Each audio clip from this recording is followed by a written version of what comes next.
கிறிஸ்தேசுக்குள்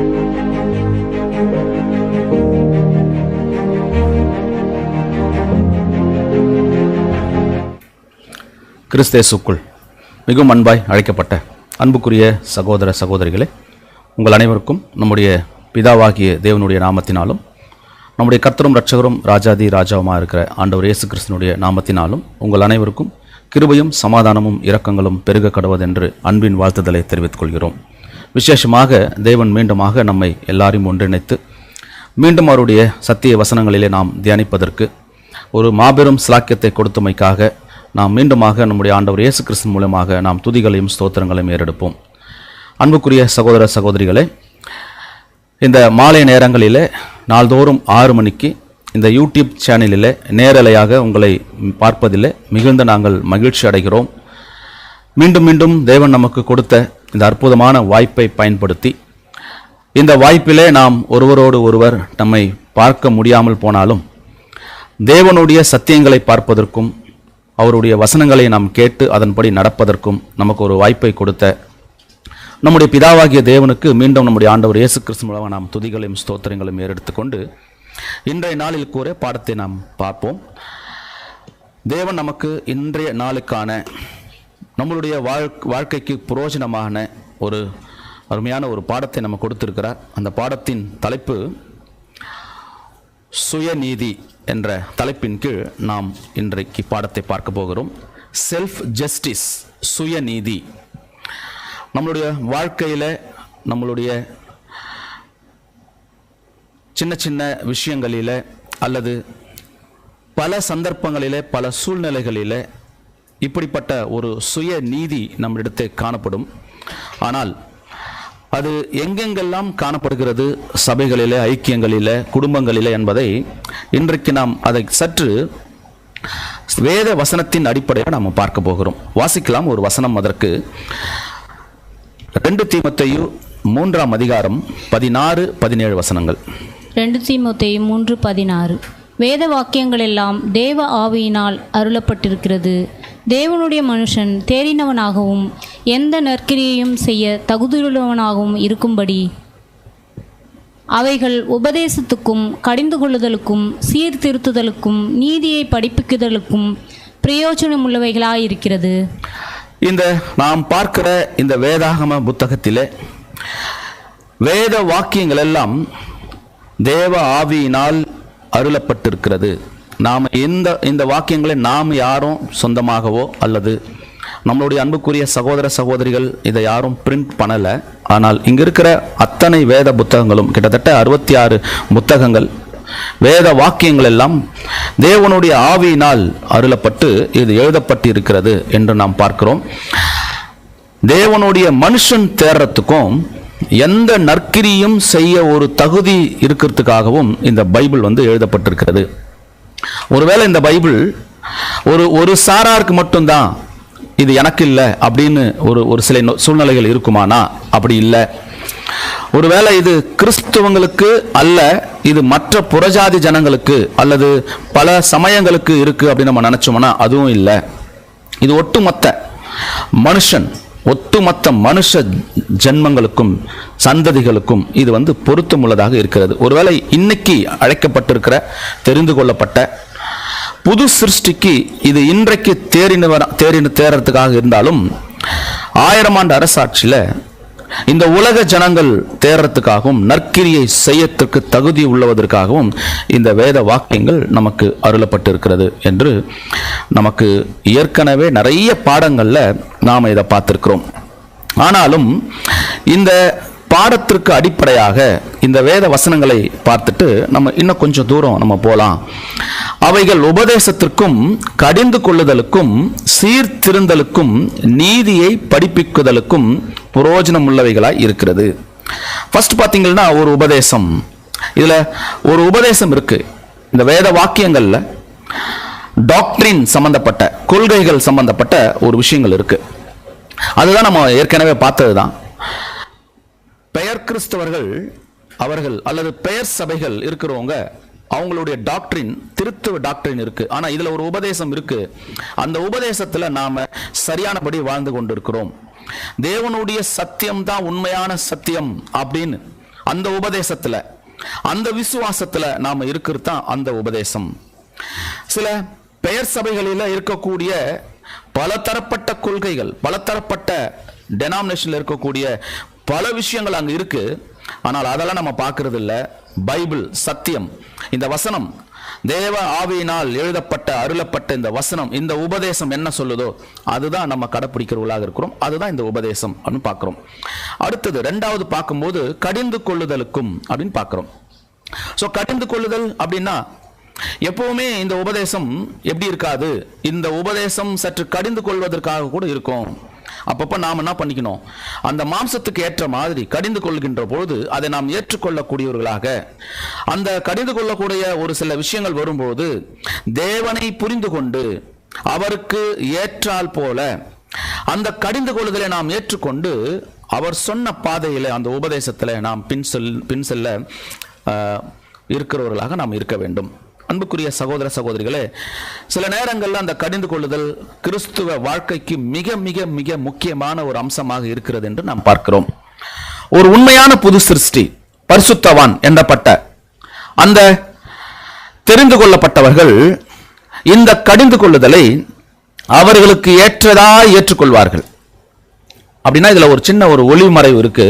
புது சிருஷ்டியா வந்து புது சிருஷ்டியா வாழாதவங்க இந்த கடிந்து கொள்ளுதலை என்ன பண்ண மாட்டாங்கன்னா அதை ஏற்றுக்கக்கூடிய நிலையில இருக்க மாட்டாங்க.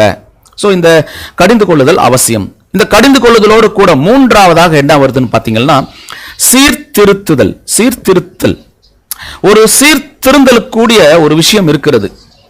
அது எப்படின்னு பார்த்தீங்கன்னா, நம்ம சில பாவங்கான காரியங்களை செய்யும் போது, நம்மளுடைய கிறிஸ்துவ ஜீவித்திலிருந்து நாம் வழி தவறி போகும்போது, அல்லது நாம் பாதை மாறும்போது, அந்த பாதையிலிருந்து சீர்திருந்தலுக்கு ஒரு நேர் வழி கொடுக்கக்கூடியதுதான் இந்த உபதேசத்தில் இருக்கக்கூடிய இந்த பாடம் அப்படின்னு நம்ம பார்க்கிறோம். இந்த ஒட்டுமொத்த பைபிள் நம்மளை சீர்திருந்தலுக்கு கொண்டு வருகிறது.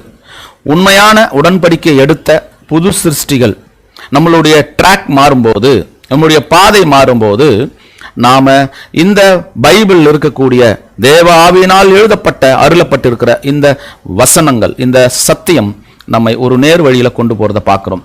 அது ஏன் நம்ம நேர் வழியில கொண்டு போகுது அப்படின்னு பார்க்கும்போது, நாம சபையாவதுக்கு. ஸோ இதுதான் ஒரு முக்கியமான விஷயமா இருக்கு. அது மட்டும் இல்ல, நான்காவதாக நீதியை படிப்பிக்குதலுக்கும், ஒரு நீதியை கத்துக்கிறதுக்காக இந்த புத்தகம் எழுதப்பட்டு இருக்கிறது. அது என்ன நீதி அப்படின்னு பார்த்தா, இது தேவனுடைய நீதி.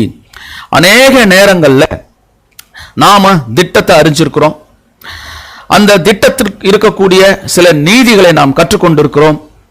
ஆனால் நாம கூட அப்பப்ப தேவனுடைய நீதியை கற்றுக்கொண்டிருந்தாலும் அந்த நீதியிலிருந்து வழி மாறி போகக்கூடிய ஒரு சூழ்நிலைகள் வரும்போது, நம்மளுடைய சொந்த சிந்தனை, சொந்த செயல்பாடுகள் எல்லாவற்றையும் அகற்றிவிட்டு, இந்த வேத வாக்கியம் தேவனால் அருளப்பட்டிருக்கிறது, அந்த அருளப்பட்ட வேத வாக்கியத்திலே நீதியை படிக்கக்கூடிய, அந்த நீதியை நாம் தெரிந்து கொள்ளக்கூடிய ஒரு பிரயோஜனம் நம்ம கிட்ட இருக்குன்றத இந்த இடத்துல நாம பார்க்கிறோம். ஸோ அன்புக்குரிய சகோதர சகோதரிகளே, ஒன்று பார்த்தோம், உபதேசம்.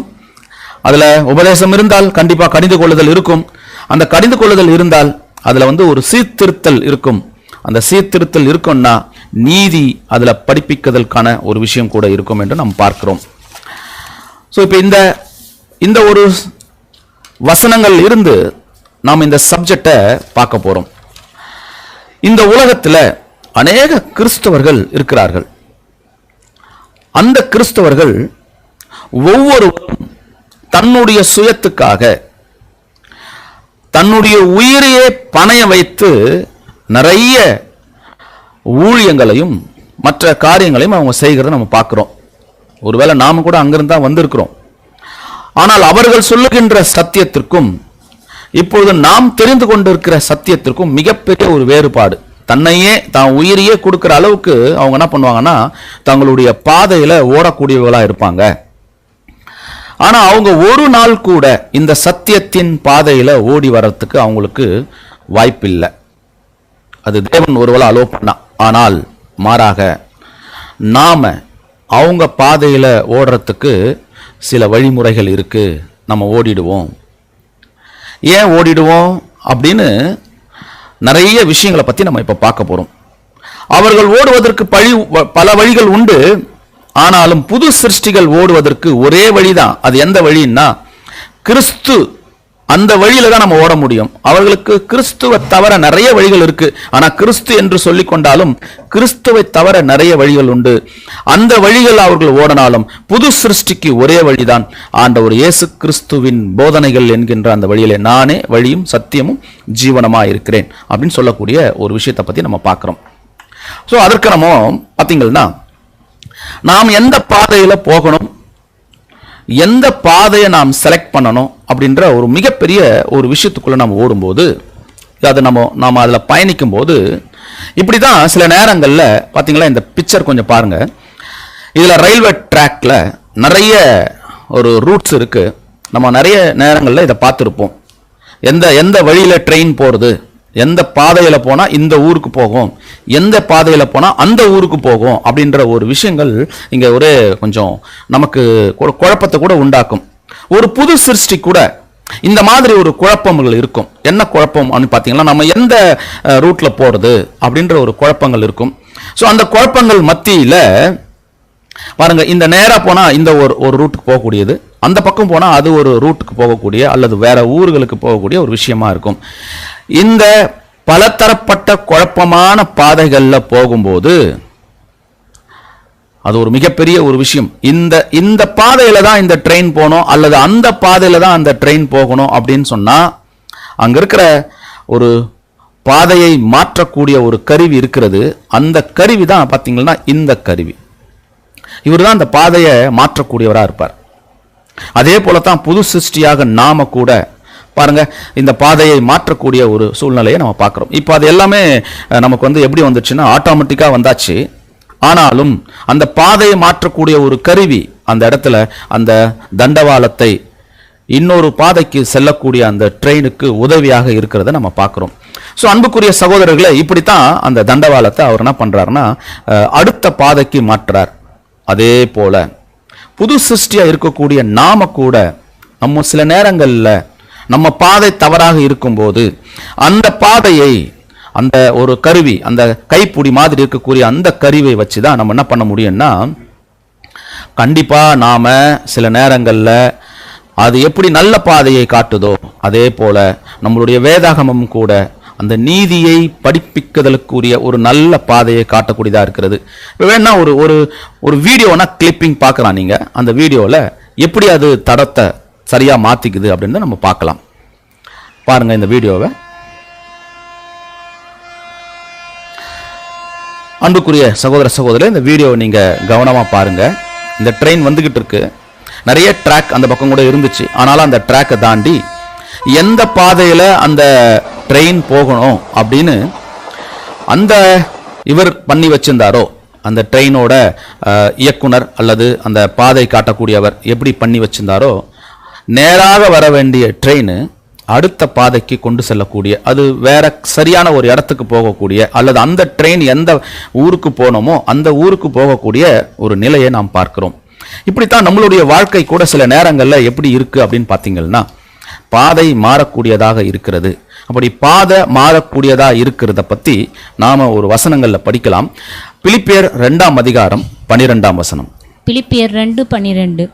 ஆதலால் எனக்கு பிரியமானவர்களே, நீங்கள் எப்பொழுதும் கீழ்ப்படுகிறபடியே நான் உங்களுக்கு சமீபமாயிருக்கும் பொழுது மாத்திரமல்ல, நான் தூரமாயிருக்கிற இப்பொழுதும் அதிக பயத்தோடும் நடுக்கத்தோடும் உங்கள் ரட்சிப்பு நிறைவேற பிரயாசப்படுங்கள்.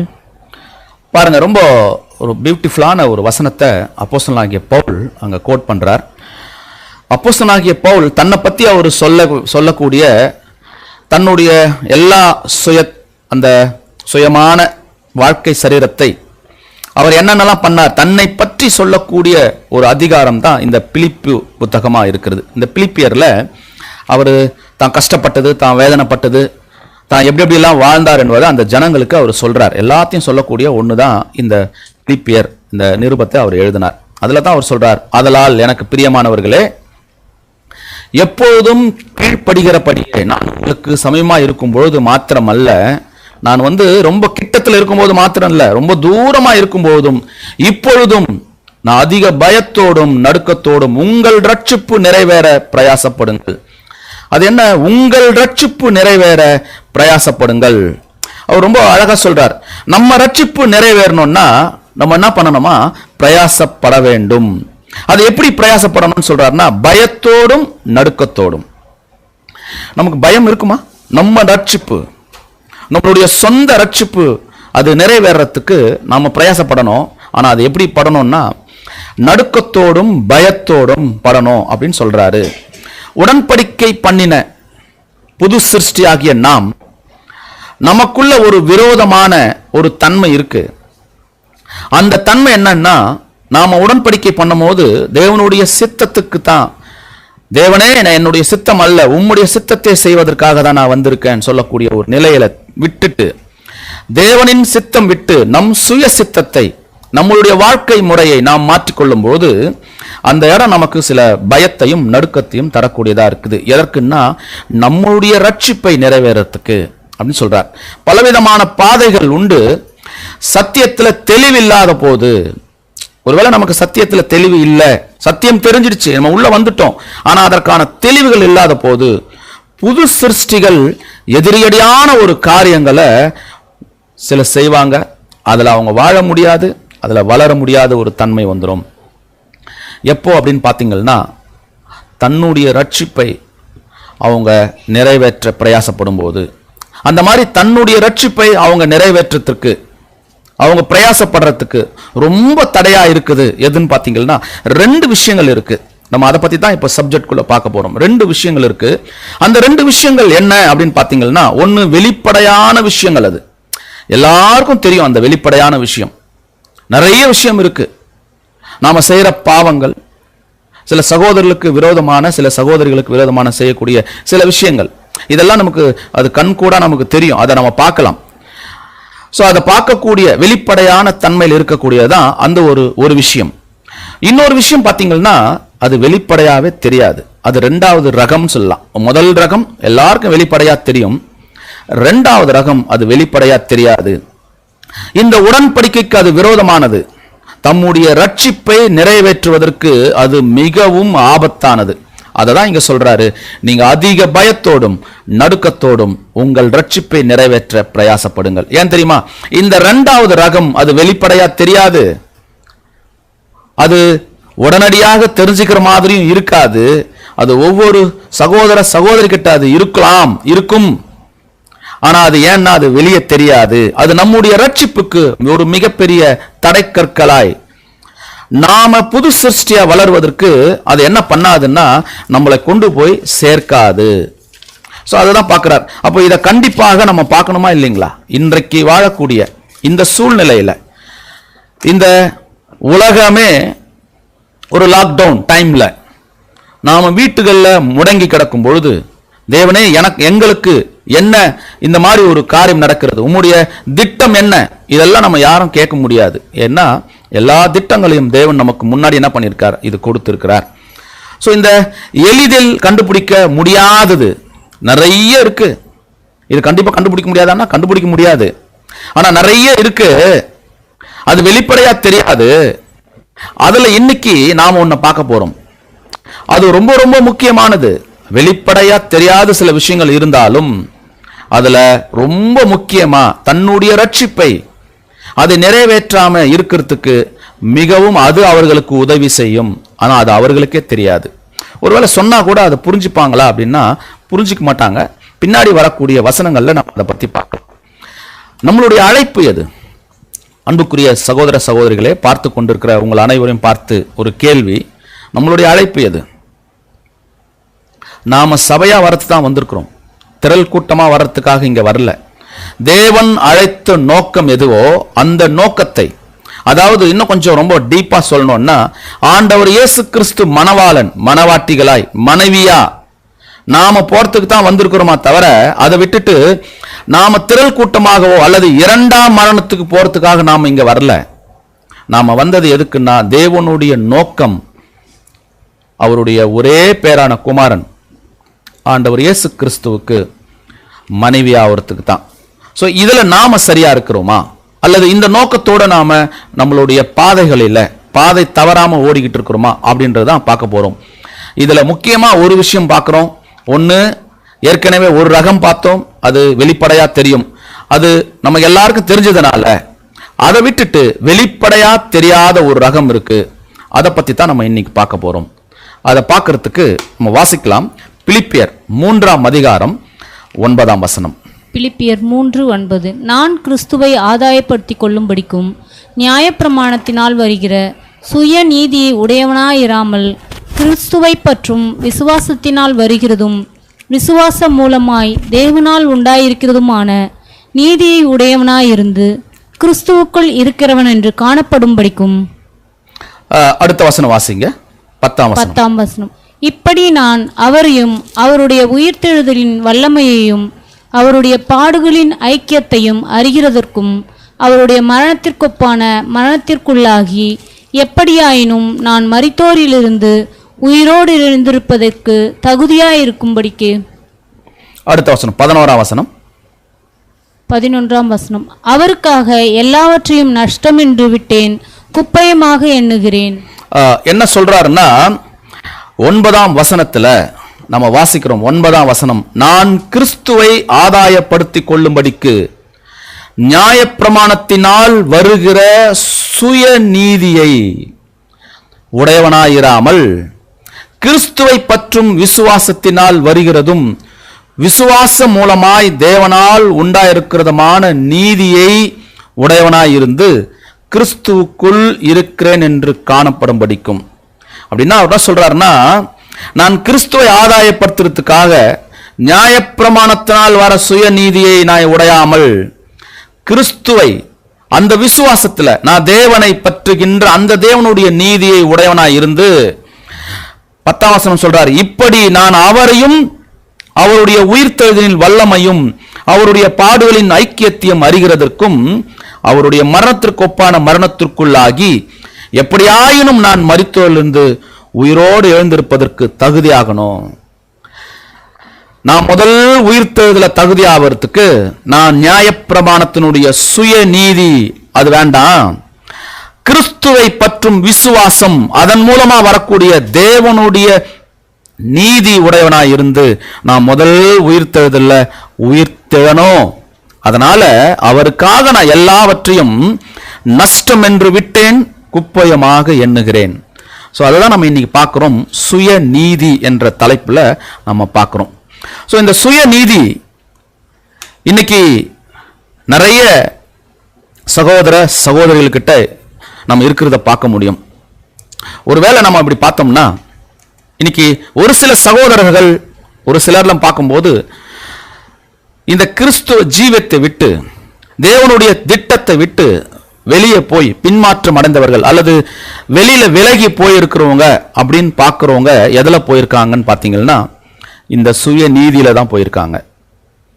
இந்த சுய நீதியில போயிருந்தனால அவங்களால என்ன பண்ண முடியலன்னா அவங்க தேவனுடைய நீதிக்குள்ள வர்றதுக்கு அவங்களால அது ஏற்றுக்கொள்ள முடியாததா இருக்கிறது. இதுதான் அப்போஸ்தலனாகிய பவுல் ரொம்ப சரியா அவர் பிலிப்பு அந்த பட்டணத்துல அவங்களுக்கு சொல்லக்கூடிய ஒரு சில விஷயங்களை நம்ம இங்க பார்க்கிறோம். நான் நியாயப்பிரமாணத்தில் வருகிற சுயநீதியை உடையவனாயிராமல் கிறிஸ்துவை பற்றும் விசுவாசத்தினால் வர தேவனுடைய நீதியை அது உடையவனாய் நான் இருந்து கிறிஸ்துவோட நான் உயிர்த்தெழணும், அந்த முதலாம் உயிர்த்தெழுதலுக்கு நான் பங்கு அடையணும். அதற்காகத்தான் நான் எல்லாத்தையும் என்ன பண்ணிட்டேன், நஷ்டம் என்றும் குப்பையும் என்றார். ஸோ நமக்கு அந்த மாதிரி தேவனுடைய நீதி இருக்கா? ஸோ இந்த நீதியில அந்த சுய நீதியில ஏன் இந்த சுய நீதி வந்தது அப்படின்றத நம்ம ஒரு 2 தலைப்புக்குள்ள நம்ம பார்க்கலாம். முதல் தலைப்பா அசத்திய அனுபவம். ஏன் நமக்கு இந்த சுய நீதி வருது அப்படின்னு பார்த்தோம்னா, ஒரு அசத்திய அனுபவம். ஏற்கனவே நம்ம எல்லாரும் எங்க தான் இருந்துட்டு வந்திருக்கிறோம். அசத்திய அனுபவம், இதுக்கு முன்னாடி நம்ம எங்க இருந்தோமோ அது எல்லாமே அசத்திய அனுபவம். நாம கூட சில நேரங்கள்ல என்ன பண்ணுவோம்னா இந்த அசத்திய அனுபவங்களை உண்மையான சத்தியத்தை ஜாயின் பண்ணிடுவோம். அதுதான் இங்க பிரச்சனை. இந்த உண்மையான சத்தியம் அது ஒரு சுய நீதியா இருக்காது, அது தேவனுடைய நீதியா இருக்கும். ஆனால் இந்த உண்மையான சத்தியத்தை விட்டுட்டு ஒரு அசத்தியமான அனுபவத்துக்குள்ள நம்ம இருக்கிறோம் இல்லையா, அதை கொண்டு வந்து இந்த உண்மையான சத்தியத்துக்குள்ள ஜாயின் பண்ணி, அப்படின்னா என்ன பண்ணுவோம்? எது எதெல்லாம் நமக்கு அசத்தியமா இருந்துச்சோ அந்த உண்மையான சத்தியத்துல வந்து ஆஹா ஓஹோ மிகப்பெரிய சத்தியம் எனக்கு கிடைச்சிருக்கு அப்படின்னு சொல்லப்பட்ட நாம தான் என்ன பண்ணுவோம்னா கடைசியில அங்க அப்படி இல்லை இங்க இப்படி இல்லை அப்படின்னு சொல்லக்கூடிய அசத்திய சத்தியங்களை நம்ம என்ன பண்ணுவோம்னா கொண்டு வந்து உள்ள வச்சிருவோம், அதை ஜாயின் பண்ணிடுவோம். இது வெளிப்படையா தெரியுமா அப்படின்னு பாத்தீங்கன்னா வெளிப்படையா இது தெரியாது. யாராவது சொன்னா கேட்டுப்பாங்களான்னா கேட்டுக்க மாட்டாங்க. இல்லைங்க உங்களுக்கு இது மாதிரி இருக்குன்னா அதெல்லாம் ஒத்துக்கவே மாட்டாங்க. ஸோ அசத்திய அனுபவங்கள் இருக்கக்கூடிய ஒன்னா பார்க்கிறோம். ரெண்டாவது என்ன இருக்குன்னா மாம்ச சரீர உடல். இந்த உடல் மாம்ச சரீரம் தானே. இந்த மாம்ச சரீர உடல்ல தேவன் இந்த மண் பாண்டத்துல தான் ஒரு பொக்கிஷத்தை குத்துற. நாமெல்லாம் மண் பாண்டங்கள் தானே. இந்த மண் பாண்டத்துக்குள்ளதான் அவருடைய உண்மையான பொக்கிஷம் இந்த சத்தியத்தை நம்மளுக்கு கொடுத்திருக்கிறார். இந்த சத்தியத்தை தூக்கி சுமக்கக்கூடிய ஒரு வாய்ப்பு நமக்கு கொடுத்திருக்கிறார். ஆனா அதை தூக்கி சுமக்கிறது கூட நமக்கு வெயிட்டா இருக்கிறதுனால அந்த பலவீனத்தினால் என்ன பண்றோம்னா நம்மளுடைய சுயநீதியை சாதகமா வச்சுக்கிட்டு நம்ம என்ன பண்றோம்னா அது இப்படிதான் அது அப்படிதான் அப்படின்னு நினைச்சுக்கிறோம். எப்படி இது இது இப்படித்தான் அப்படின்னு சொல்லக்கூடிய ஒரு சூழ்நிலையில போகும்போது யாராவது அதற்கு நாம பதில் சொல்லணும்னா நம்மளுடைய சுயநீதியில சொல்லக்கூடியவர்களாக இருப்போம். அது அப்படி இருந்தா நல்லா இருக்கும், இது இப்படி இருந்தா நல்லா இருக்கும். ஏன்னா நம்ம அதை தூக்கி சுமக்கணும். நம்ம தூக்கி சுமக்கிறதுக்கு யாரும் என்ன ஆகல, ரெடி ஆகல. ஏன்னா மாம்ச சரீரம் நம்மளை என்ன பண்ணிட்டு இருக்குன்னா நம்மளுடைய சுய நீதியை அது நம்மளுக்குள்ளவே வச்சுக்கிட்டு இருக்கு. தேவனுடைய திட்டத்துல வாய்ப்பை நம்ம இழந்து போறதுக்கு யார் யாரோ இருக்காங்க. அவங்க அத்தனை பேரும் இந்த சுயநீதியில தான் இருக்காங்கன்றத நம்முடைய சகோதரர்கள் இங்க கோட் பண்ணி காட்டுறார். ஸோ அப்படிப்பட்ட சுயநீதியில் இருக்கிறவங்கல்ல அநேக சிருஷ்டிகளும் அநேக சகோதரர்களும் இருந்தாலும் வேதத்திலிருந்து யார் இந்த சுயநீதியில விழுந்து போனாங்கன்றத நாம ஒரு சில வேத வசனங்கள் அடிப்படையில் நம்ம பார்க்கலாம். முதல்ல பார்க்கலாம் சாத்தான். நம்ம எல்லாருக்கும் தெரியும் அவர் சாத்தான் தான் போயிட்டார். வாசிக்கலாம் ஒரு வசனம், ஏசாயா 14 அதிகாரம் 12 வசனம். ஏசாயா 14:12. அதிகாலையின் மகனாகிய விடிவெள்ளியே, நீ வானத்திலிருந்து விழுந்தாயே, ஜாதிகளை ஈனப்படுத்தினவனே, நீ தரையிலே விழ வெட்டப்பட்டாயே. அடுத்த வசனம் 13 வசனம். நான் வானத்துக்கு ஏறுவேன், தேவனுடைய நட்சத்திரங்களுக்கு மேலாக என் சிங்காசனத்தை உயர்த்துவேன், வடப்புறங்களில் உள்ள ஆராதனை கூட்டத்தில் பர்வதத்திலே வீற்றிருப்பேன் என்றும். 14 வசனம்.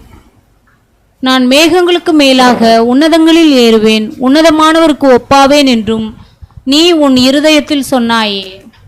பாருங்க அவர் என்ன சொல்லியிருக்காரு பாத்தீங்கன்னா, நான்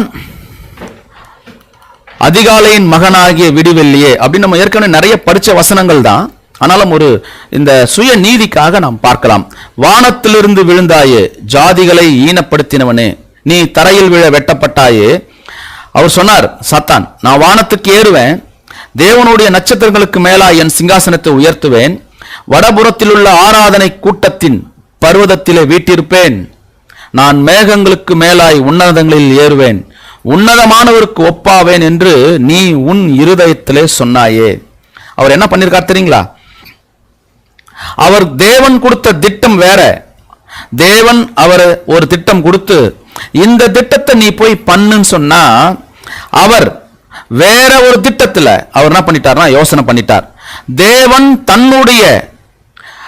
தேவனுடைய நீதியில ஒரு விஷயத்தை போய் பண்ணுப்பா அப்படின்னு சொன்னா, அவர் தன்னுடைய சுய நீதியில என்ன பண்ணிட்டாருன்னா அவர் மிகப்பெரிய ஒரு விஷயத்தை கொண்டு வந்துட்டார். என்ன பண்ணார்னா அவரே பேசிக்கிட்டார். நீ உன் இருதயத்தில் சொன்னாயே. தேவன் ஒரு நீதி கொடுத்து ஒரு வேலையை செய்ய சொன்னார். ஆனா இவர் தன் சுய நீதியில அவர் ஒரு வேலையை செஞ்சிட்டார். என்ன வேலை தெரியுங்களா? யாருமே இல்லாத இடத்துல இவரே ஒரு பிளான் பண்ணி இவருடைய சுய நீதிக்கு இவர் ஒரு செயலை செஞ்சுட்டு என்ன பண்ணிட்டார்னா தேவனுடைய நீதியை எடுத்து போட்டு தன்னுடைய சுய நீதியை வச்சார். அதனால தான் மிகப்பெரிய ஸ்தானத்தில் இருக்கக்கூடிய அந்த லூசிபர் எங்க வந்துட்டாரு, கீழே வந்துட்டார் அப்படின்றத நம்ம பார்க்கிறோம். இது அவர்கிட்ட இருந்த சுயநீதி. யாருன்னா இருந்தாங்களா பக்கத்துல? அங்க யாருமே இல்லை. யாருமே இல்லாத இடத்துல அவரே ஒரு பிளான் பண்ணி அவரே பேசி என்ன பண்ணிட்டார்னா தன்னுடைய சுய நீதியை அங்க கொண்டு வந்துட்டார். சில நேரங்கள்ல அன்புக்குரிய சகோதர சகோதரிகள் நாம கூட நம்மளுடைய யாரும் இல்லாதப்ப கூட நாம் என்ன பண்ணிடுவோம்னா நம்மளுடைய சுய நீதியை வச்சு நாமே ஒரு செயலை பண்ணிடுவோம், நாமே ஒரு திட்டம் வகுத்துருவோம், நாமே சில சிந்தனைகளுக்குள்ள போயிடுவோம். இது இப்படிதான் இருக்கக்கூடும் அப்படின்ற மாதிரி ஒரு சிந்தனையில போயிடுவோம். எப்படின்னா நாம கூட சாத்தானுடைய சில குணலட்சணங்கள் வரும்போது இந்த சுய நீதியில நாம தள்ளப்பட்டுடுவோம். அதுதான் நமக்கு எச்சரிக்கிறார். என்னன்னு பாத்தீங்கன்னா சுய நீதியில சாத்தான் இருந்தார், அவரே ஒரு பிளான் பண்ணிக்கிட்டார், யாருமே இல்ல, தன் இருதயத்திலேயே அவர் சொல்லி அதுல ஒரு செயல் பண்ணார். நான் வானத்துக்கு ஏறுவேன், நான் அங்க வந்து ஆராதனை கூட்டத்தின் நடுவில் இருப்பேன், நான் உன்னதமானருக்கு ஒப்பாவேன், இது அப்படி சொல்லிட்டார். சோ இது நம்ம பார்க்கிறோம், சாத்தான் தன்னுடைய சுய நீதியை கொண்டு வந்துட்டார். இரண்டாவதாக பார்க்கும்போது யார் பார்த்தீங்கன்னா சாத்தானின் தூதர்கள், நம்ம அவங்கள பார்க்கலாம். சாத்தானின் தூதர்கள் பார்க்கும்போது யூதா 6ஆம் வசனம்.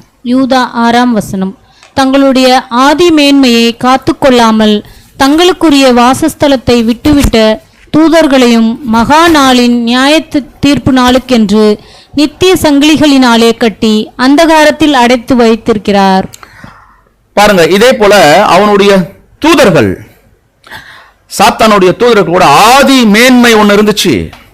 அந்த ஆதி மேன்மையை காத்து கொள்ளாமல் தங்களுக்குரிய ஒரு வாசஸ்தலம், தேவன் கொடுத்த நீதி, அந்த வாசஸ்தலத்தை விட்டுட்டு என்ன பண்ணாங்களாம் தெரியுமா? தனக்குன்னு ஒரு ஸ்தானத்தை ஏற்படுத்திட்டாங்க. தேவன் அவங்களுக்கு ஒரு ஸ்தானம், ஒரு ஆதி மேன்மை, ஒரு வாசஸ்தலம் கொடுத்தார். அதை விட்டுட்டு அவர்களாகவே சுய நீதியில தங்களுக்கென்று ஒரு ஸ்தானம், ஒரு வாசஸ்தலத்தை ஏற்படுத்திக்கிட்டாங்க. அதுதான் அந்த சுயநீதி. இவர்களும் எப்படிதான் இருந்தாங்க தெரியுங்களா? மறைமுகமாகவே செயல்பட்டாங்க, தெரியல, மறைமுகமாகவே செயல்பட்டாங்க. இது யாருக்காவது முதலாம் உலகத்துல தெரிஞ்சிருக்குமான்னா தெரிஞ்சுக்கிறதுக்கு வாய்ப்பு இல்லை. சோ மறைமுகமாக செயல்பட்டிருக்காங்க. இது நம்ம இரண்டாவது பார்க்கிறோம். முதல்ல பார்த்தோம், சாத்தான் கூட அவர் என்ன பண்ணியிருக்காருன்னா தன்னுடைய சுய நீதியில தேவன் கொடுத்த நீதியை விட்டுட்டு சுய நீதியை கொண்டு வந்தார். இரண்டாவது பார்க்கிறோம், அவருடைய தூதர்கள், சாத்தானின் தூதர்கள் கூட அந்த ஆதி மேன்மையை விட்டுட்டு அவர்களாகவே ஒரு ஸ்தானத்தை எடுத்துக்கொண்டு அவங்களுடைய சுய நீதியில ஒரு ஸ்தானத்தை எடுக்கிறத நம்ம இங்க பார்க்கிறோம். மூன்றாவதாக ஒரு சுய நீதியை பத்தி பார்க்கலாம். அது யாருன்னு பார்த்தீங்கன்னா மாம்ச இஸ்ரேல் மக்கள், ஜனங்கள் தான். இந்த மாம்ச இஸ்ரேல் ஜனங்கள் தான் அவங்க ஒரு சுயநீதியை எடுத்தாங்க. வாசிக்கலாம், ரோமர் 10ஆம் அதிகாரம் 1ஆம் வசனம். ரோமர் 10:1. சகோதரரே, இஸ்ரவேலர் ரட்சிக்கப்பட வேண்டும் என்பதே என் இருதயத்தின் விருப்பமும் நான் தேவனை நோக்கி செய்யும் விண்ணப்பமுமாய் இருக்கிறது. பாருங்க சகோதரரே, இன்னொரு வசனம் வாசிக்கலாம், 2ஆம் வசனம். ரோமர் 10ஆம் அதிகாரம் 2ஆம் வசனம். தேவனை பற்றி அவர்களுக்கு வைராக்கியம் உண்டென்று அவர்களை குறித்து சாட்சி சொல்லுகிறேன், ஆகிலும் அது அறிவுக்கேற்ற வைராக்கியம் அல்ல. 3ஆம் வசனம் வாசிக்கலாம். அப்படியே 3ஆம் வசனம். 3ஆம் வசனம். எப்படி என்றால் அவர்கள் தேவ நீதியை அறியாமல் தங்கள் சுய நீதியை நிலைநிறுத்த தேடுகிறபடியால் தேவ நீதிக்கு கீழ்ப்படியாதிருக்கிறார்கள். பாத்தீங்களா, மாம்ச இஸ்ரவேலர்கள் எப்படி இருக்காங்கன்னா, அப்போஸ்தலனாகிய பவுல் அங்க சொல்றார், மாம்ச இஸ்ரவேலை பார்த்து, இஸ்ரவேலர் ரட்சிக்கப்படணும் அப்படின்றது என்னுடைய விருப்பம் தான், அதற்காக நான் தேவனை நோக்கி நான் விண்ணப்பம் பண்றேன். தேவனை பற்றி அவர்களுக்கு வைராக்கியம் இருக்கு, தேவனை பற்றிய வைராக்கியம் நிறைய இருக்கு, அவர்களை குறித்து நானே சாட்சி சொல்றேன். அப்போஸ்தலனாகிய பவுல் யாரை பத்தி சாட்சி சொல்றாருன்னா இஸ்ரவேல் ஜனங்களை பத்தி சாட்சி சொல்றார். என்ன சாட்சின்னா, அவங்களுக்கு தேவனை பற்றிய வைராக்கியம் இருக்கு, ஆனா அந்த வைராக்கியம் எப்படி இல்லைன்னா ஆகிலும் அறிவுக்கேற்ற வைராக்கியம் அல்ல அப்படிங்கிறார். அவங்க தேவனுக்காக எதை செய்யல, இஸ்ரவேல் ஜனங்கள் எல்லாம் செஞ்சாங்க, நிறைய வைராக்கியம் இருந்துச்சு, அவங்க செஞ்சாங்க தான், இல்லைன்னா சொல்ல முடியாது. ஏன்னா அப்போஸ்தலனாகிய பவுலே சொல்றார், நிறைய அவங்களுக்குள்ள வைராக்கியம் இருந்துச்சு. அந்த வைராக்கியம் அது ஆவிக்கேற்ற வைராக்கியமா அப்படின்னு கேட்டா இல்ல, அது அறிவுக்கேற்ற வைராக்கியம் அல்ல. அப்படி அறிவுக்கேற்ற அப்படின்னு சொன்னா முட்டாள் அப்படின்னா ஒரு வைராக்கியம், முட்டாள் மாதிரி ஒரு வைராக்கியம் வச்சிருக்காங்க அவங்க அப்படின்னு சொல்றார். சோ 3ஆம் வசனம் சொல்லுது, அவங்க எப்படி இருந்தாங்கன்னா அவர்கள் தேவ நீதியை அறியாமல் தங்கள் சுய நீதியை நிலைநிறுத்த தேடுகிறபடியால் தேவ நீதிக்கு கீழ்ப்படியாதிருக்கிறார்கள். ரொம்ப அழகான ஒரு விஷயம். அவங்க தேவ நீதியை அறியாம ஒரு சுய நீதியை, அவங்களுக்கு இருக்கக்கூடிய சுய நீதியை நிலைநிறுத்துறதுக்கு தான், அதுக்கு தான் அவங்க தேடினாங்க, அதை தான் அவங்க பார்த்தாங்க. தேவ நீதிக்கு அவங்க கீழ்ப்படியல. ஆனா அவங்களுக்கு என்ன அர்த்தம் தெரியுங்களா? தேவனுடைய எல்லா காரியங்களை செய்வதற்கு நீங்கள் ஆண்டவர் இயேசு கிறிஸ்து அங்க வாழும்போது அந்த ஜனங்கள்ல, நான் சுயமாய் வரவில்லை, என் பிதா என்ன அனுப்பினார் சொன்னபோது, யார் அந்த பிதா, நீ யாருப்பா அப்படின்னு கேட்கக்கூடிய ஒரு சூழ்நிலையெல்லாம் வந்துச்சு. இவங்க நிறைய வைராக்கியம் வச்சாங்க, தேவன் மேல பற்று வச்சாங்க. இயேசு கிறிஸ்துவையே அவருடைய குமாரன் கூட பார்க்காம இவங்க என்ன பண்ண ஆரம்பிச்சாங்கன்னா, அவரையே சாத்தானின் தலைவன் சொல்ல ஆரம்பிச்சாங்க. நீ ஓய்வு நாள் அசட்டை பண்றன்னாங்க. ஏன்னா தேவன் மேல அவ்வளோ பக்தி, வைராக்கியம். ஆனா அந்த வைராக்கியம் அறிவுக்கேற்றபடி இல்லை. ஏன் தெரியுமா அறிவுக்கேற்றபடி இல்லைன்னு சொல்றாரு? அவங்க தேவனுடைய நீதியை அறியாமல், ஒருவேளை தேவனுடைய நீதியை அவங்க அறிஞ்சிருந்தாங்கன்னா ஆண்டவர் இயேசு கிறிஸ்து தான் மேசியா என்பதை அவங்க என்ன பண்ணிருப்பாங்க, புரிஞ்சிருந்திருப்பாங்க. அன்புக்குரிய சகோதர சகோதரிகளே, அதை விட்டுட்டு மாற அவங்க என்ன பண்ணாங்கன்னா, தங்கள் சுய நீதியை தேடல, நிலை நிறுத்துறதுக்கு. ரொம்ப அழகான வசனம் வேணா படிங்க, ரோமர் 10ஆம் அதிகாரம் 3ஆம் வசனம். ரோமர் 10ஆம் அதிகாரம் 3ஆம் வசனம். எப்படி என்றால், அவர்கள் தேவ நீதியை அறியாமல் தங்கள் சுய நீதியை நிலைநிறுத்த தேடுகிறபடியால் தேவ நீதிக்கு கீழ்ப்படியாதிருக்கிறார்கள். பாருங்க, தேவ நீதியை அறியாமல் தங்கள் சுய நீதியை நிலை நிறுத்த தேடுகிறாங்களாம். அதுதான் பரிசேயர்கள், வேதப்பாரர்கள் தான் சுய நீதியை அவங்க என்ன பண்ணாங்கன்னா அங்க நிலை நிறுத்தத்துக்கு வந்தாங்க. நாம கூட இன்னைக்கு இந்த லாக்டவுன் டைம்ல இந்த யூடியூப் சேனல் வழியா நம்ம நிறைய இப்போ சப்ஜெக்ட் கேட்டுட்டு இருக்கிறோம். நாம கூட தேவனுக்காக ஏதாவது செய்யறதுக்கு தான் வந்திருக்கிறோம். உண்மைதானே? பார்த்து கொண்டிருக்கிற அருமையான தேவனுடைய பிள்ளைகளே, நாம இதை என்ன பண்ணியிருக்கோம், உண்மையா நினைச்சு தேவனுக்காக எதையாவது செய்வோம் தான் வந்திருக்கிறோம். இந்த சத்தியம் கேட்கறதுக்கு முன்னாடி நம்ம எப்படி இருந்தோம்னு தெரியாது. ஆனா கேட்டு, ஐயோ இந்த மாதிரி உண்மையான சத்தியத்துக்கு நான் ஏதாவது செய்யணும்னு உடன்படிக்கை எடுத்து உள்ள வந்த பிறகு, தேவனே உம்முடைய சித்தத்தை மாற்றுனா நான் செய்வேன்னு சொல்லி, நான் ரத்த சாட்சியா மறிக்கிறதுக்கு கூட ரெடியா இருக்கிறேன். நிறைய சகோதர சகோதரர்கள்லாம் நீங்களே உங்களை இன்னைக்கு அதை என்ன பண்ணிருங்கன்னா உங்களுடைய நினைவில் வைத்துக் கொள்ளுங்கள். நீங்கள் சத்தியம் கேட்கும் போது என்னென்னலாம் பண்ணியிருப்பீங்க. நான் இதற்காக நான் அதை செலவிடுவேன், அதற்காக இதை நான் செய்வேன், சத்தியத்துக்காக நான் என்னைய தத்தம் செய்யறேன், நான் என் வீட்டை கொடுக்குறேன், வாசலை கொடுக்குறேன், நான் என்னுடைய சொந்த படிப்பை கொடுக்குறேன், இதை கொடுக்குறேன், அதை கொடுக்குறேன். நிறைய நம்ம பண்ணியிருக்கிறோம். பண்ணுவோமான்னா கண்டிப்பா பண்ணுவோம். இன்னைக்கு கூட ஏதாவது ஒரு பிரச்சனைகள் மத்தியில நம்மளுடைய புது சிருஷ்டிகள் நம்ம என்ன பண்ணுவோம்னா தேவனுக்காக உண்மையா இருப்போம், அதுல மாற்று கருத்து இல்ல. அவருக்காக ரத்த சாட்சியா மறிக்கிறதுக்கு கூட நம்ம இருப்போம். தேவன் மேல வைராக்கியம் வச்சிருக்கோம். 10 பேர் அடிக்க வந்தா கூட அடியை வாங்கிடுவோம், வைராக்கியம் வச்சிருக்கோம். ஆனால் அந்த வைராக்கியம் அறிவுக்கேற்ற வைராக்கியம் இருக்கா? இதான் கேள்வி. இப்ப நீங்க வச்சிருக்கிற வைராக்கியம் அத்தனம் அறிவுக்கேற்ற வைராக்கியமான தேவன் நம்மளை பார்த்து கேட்டார்னா நம்ம என்ன பதில் சொல்லுவோம்? இது அத்தனையும் அறிவுக்கேற்ற வைராக்கியமா இருக்கு? நம்ம என்ன சொல்லுவோம்னா, என்கிட்ட எவ்வளவு பெரிய வைராக்கியம் இருக்கு. நம்ம இப்போ யாராவது நம்மளை தேடி வந்தாங்கன்னா, ஒரு பெயர் சபைக்காரர்கள், நம்ம என்ன பண்ணுவோம் தெரியுங்களா? திருத்துவம் சப்ஜெக்டை கேட்டு அந்நிய பாஷையை பார்த்து அவங்களுக்கு நிறைய விஷயங்களை நம்ம வரிசையா சொல்ல ஆரம்பிச்சிரும். அந்த வைராக்கியம் இருக்கு. அந்த வைராக்கியம் அது அறிவுக்கேற்ற வைராக்கியமும் இருக்கான்னு சொல்லிட்டு நம்மளை நாமே நிதானித்து பார்க்கலாம். அந்த அறிவுக்கேற்ற வைராக்கியத்துல நாம இருந்தோமேனா தேவனுடைய நீதியை நாம தேடுவோம், சுய நீதியை நாம தேட மாட்டோம். நம்ம நிறைய நேரங்கள்ல நாம என்ன பண்றோம்னா சுய நீதியை தேடுவர்களாக இருக்கிறோம். இங்க வந்த பிரச்சனை உண்மையாகவே ஆபிரகாமுக்கு தான் என்ன சொன்னார்னா வாக்கு தத்தம் கொடுத்தார். என்ன வாக்கு தத்தம் தெரியுமா? உன் சந்ததியை வானத்து நட்சத்திரங்களை போலவும் கடற்கரை மணலை போலவும் பெருக பண்ணுவேன் அப்படின்னு சொன்னார். ஆனா அதுக்கு அவங்களுக்கு வந்துச்சா அந்த வாக்கு தத்தம்னா வரல. என்ன காரணம்? அன்னைக்கு இருக்கிற இஸ்ரேல் ஜனங்கள் அத்தனை பேரும் தேவனுடைய நீதியை அறியாமல் தங்கள் சுய நீதியை நிலைநிறுத்த அவங்க தேடினாங்க. தேவ நீதிக்கு அவங்க கீழ்ப்படியாமல் போனாங்க. அந்த வாய்ப்பு தான் இப்ப யாருக்கு வந்திருக்குன்னா ஒன்னுத்துக்கும் உதவாத நமக்கு வந்திருக்கு. அப்போ அந்த ஒரு வாய்ப்பை நாம் பயன்படுத்தி கொண்டு அந்த சுய நீதியை நாம் எடுத்துட்டு தேவ நீதியை நாம் ஃபில் பண்ணும்போது, இதுதான் கண்ணுக்கே தெரியாது, இது வெளிப்படையா தெரியாது. யார்கிட்டேனா போயிட்டு, பிரதர் சிஸ்டர் உங்களுக்கு சுயநீதி இருக்குன்னு சொல்லி பாருங்க, ஒத்துப்பாங்களா? ஒத்துக்கவே மாட்டாங்க. உங்களுக்கு ஒரு சுயநீதி இருக்கு சொல்லி பார்த்தோம்னா ஒத்துக்கவே மாட்டாங்க. யாரை பார்த்து சுயநீதி இருக்குன்னு நீங்க அப்படின்னு கேட்பாங்க. ஆனா சுயநீதி இருக்கிறத கண்டுபிடிக்கலாம். நம்ம அதுக்கு அடுத்து தான் வரப்போறோம். சோ தேவனுடைய வைராக்கியம் செயல்படுத்தக்கூடிய நாம இது தேவநீதியா சுயநீதியா அப்படின்னு நாம என்ன பண்ணிக்கணும்? டெஸ்ட் பண்ணிக்கணும். இன்னைக்கு கொரோனா வைரஸ் இருக்கா இல்லையான்னு எப்படி டெஸ்ட் பண்றாங்களோ அதே போல இந்த சுயநீதி ஒரு புது சிருஷ்டிக்கு இருந்தா அது கொரோனா வைரஸ் மாதிரி தன்னையும் கெடுத்துரும், சபையில் இருக்கிறோம் மற்றவங்களையும் கெடுத்துரும். அந்த சுயநீதியை நம்ம என்ன பண்ணக்கூடாதுன்னா அதை வளர விடக்கூடாது. அது தெரியாது. இன்னைக்கும் கொரோனா வைரஸ் எப்படிதான் இருக்கு, யாருக்குமே தெரியல. வைரஸ் கண்ணுக்கு தெரியுதானா தெரியல.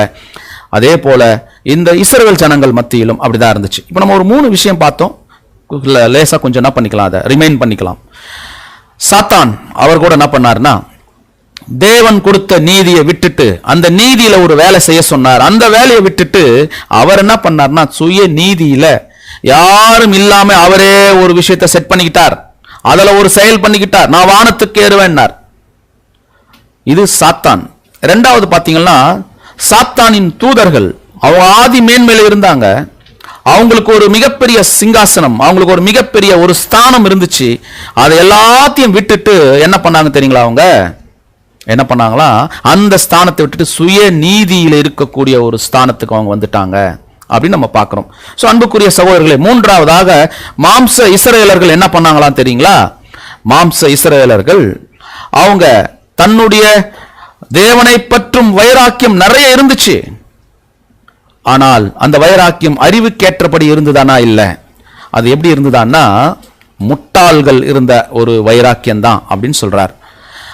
ஏன் அப்படி இருந்துச்சு அப்படின்னு பாத்தீங்கன்னா அவங்களுக்கு அவர்கள் தேவ நீதியை அறியாமல் தங்கள் சுய நீதியை நிலைநிறுத்த, அதுதான் ஆண்டவர் இயேசு கிறிஸ்து நிறைய கொஸ்டின் பண்ணாங்க. நீங்க வரி கொடுக்கலாமா, வரி செலுத்தலாமா, தன் சுய நீதியை கொண்டு வரதுக்காக நிறைய கொஸ்டின் பண்ணாங்க. சோ அன்புக்குரிய சகோதர சகோதரர்களே, அந்த சுய நீதி தான் அது வெளியில தெரியாது, அது மறைமுகமா இருக்கும், யாரும் கண்டுபிடிக்க முடியாது அப்படின்னு சொல்றார். சோ விழுந்து போன நம்ம சாத்தானுடைய தூதர்கள் இஸ்ரவேல் ஜனங்கள் அவங்க எதுக்கு என்ன பண்ணிட்டாங்கன்னா சுய நீதிக்கு இடம் கொடுத்துட்டாங்க. நாம் நம்மளுடைய வாழ்க்கையில புது சிருஷ்டியின் வாழ்க்கையா வாழறது நம்ம உண்மைன்னா நம்ம வாழ்க்கையில சுய நீதியின் வாழ்க்கையா அல்லது தேவனுடைய நீதியின் வாழ்க்கையா சிந்திப்போம். கண்டிப்பா இதை சிந்திக்கும் போதுதான் தேவன் நமக்கு சில விஷயங்களை கொடுப்பார். ஏன்னா அதுக்கு என்ன தெரியாது, அடையாளம் தெரியாம வெளியே தெரியாம இது ஒரு சகோதரி கிட்ட இருக்கக்கூடிய ஒரு சில விஷயங்களா இருக்கும். சோ தேவனுடைய வார்த்தை நல்லா புரிஞ்சுக்குங்க. தேவனுடைய வார்த்தை எப்போதுமே எப்படி இருக்காதுன்னா பாசிட்டிவாவே இருக்காது. எப்போதுமே பாசிட்டிவா இருக்கணும். நான் எப்போ போனாலும் ஆசீர்வாதத்தை பத்தி சொல்லணும், என்னை பத்தி பெருமையா பேசணும், என்னை பத்தி அப்படி சொல்லணும் இப்படி சொல்லணும் இருக்காது. சில நேரங்கள்ல அது நெகட்டிவா கூட இருக்கும், நம்மளை குத்தும். அதுதான் நம்ம முதல்ல படிச்சோம், 2 தீமோத்தேயுல படிச்சோம். அது சீர்திருந்தலுக்குரியது, ஒரு நீதியை படிப்பிக்கலுக்குரியதாக இருக்கும் அப்படின்னு நம்ம படிச்சோம். சோ அன்புக்குரிய சகோதர சகோதரர்களே, எல்லா சூழ்நிலையிலும் நாம் எப்படி எதிர்பார்க்கிறோம்னா ஒரு மெசேஜ் பாசிட்டிவா இருக்கணும் அப்படின்னு எதிர்பார்க்கிறோம். அது மாதிரி இருக்காது என்பதை நம்ம அதை சரியா புரிஞ்சுக்கணும். இது கூட தேவ நீதி தான். இது தேவ நீதி. நமக்கு சில ட்ரைனிங், நமக்கு சில கட்டுப்பாடுகள், நமக்கு சில செயலாற்றங்கள், நாம நிதானித்து பார்க்கக்கூடிய சில தேவனுடைய மனிதர்கள் கூட என்ன பண்ணுவாங்கன்னா நமக்கு சில பிரசங்கங்களை செய்யும் போது, தேவனுடைய வார்த்தைகளை சொல்லும் போது அது நமக்கு மைனஸாக கூட இருக்கலாம், அது நெகட்டிவா கூட இருக்கலாம், பாசிட்டிவா இருக்காது. என்னை பத்தின பாசிட்டிவ் மைண்ட் அங்க வராது. ஸோ அன்புக்குரிய சகோதரர்களே, அதை தான் நாம் என்ன பண்ணணும்னா நிதானித்து அறிந்து கொள்ளணும். ஏன்னா இது வெளியே தெரியாது தான். அப்போ கண்டுபிடிக்க முடியாதா?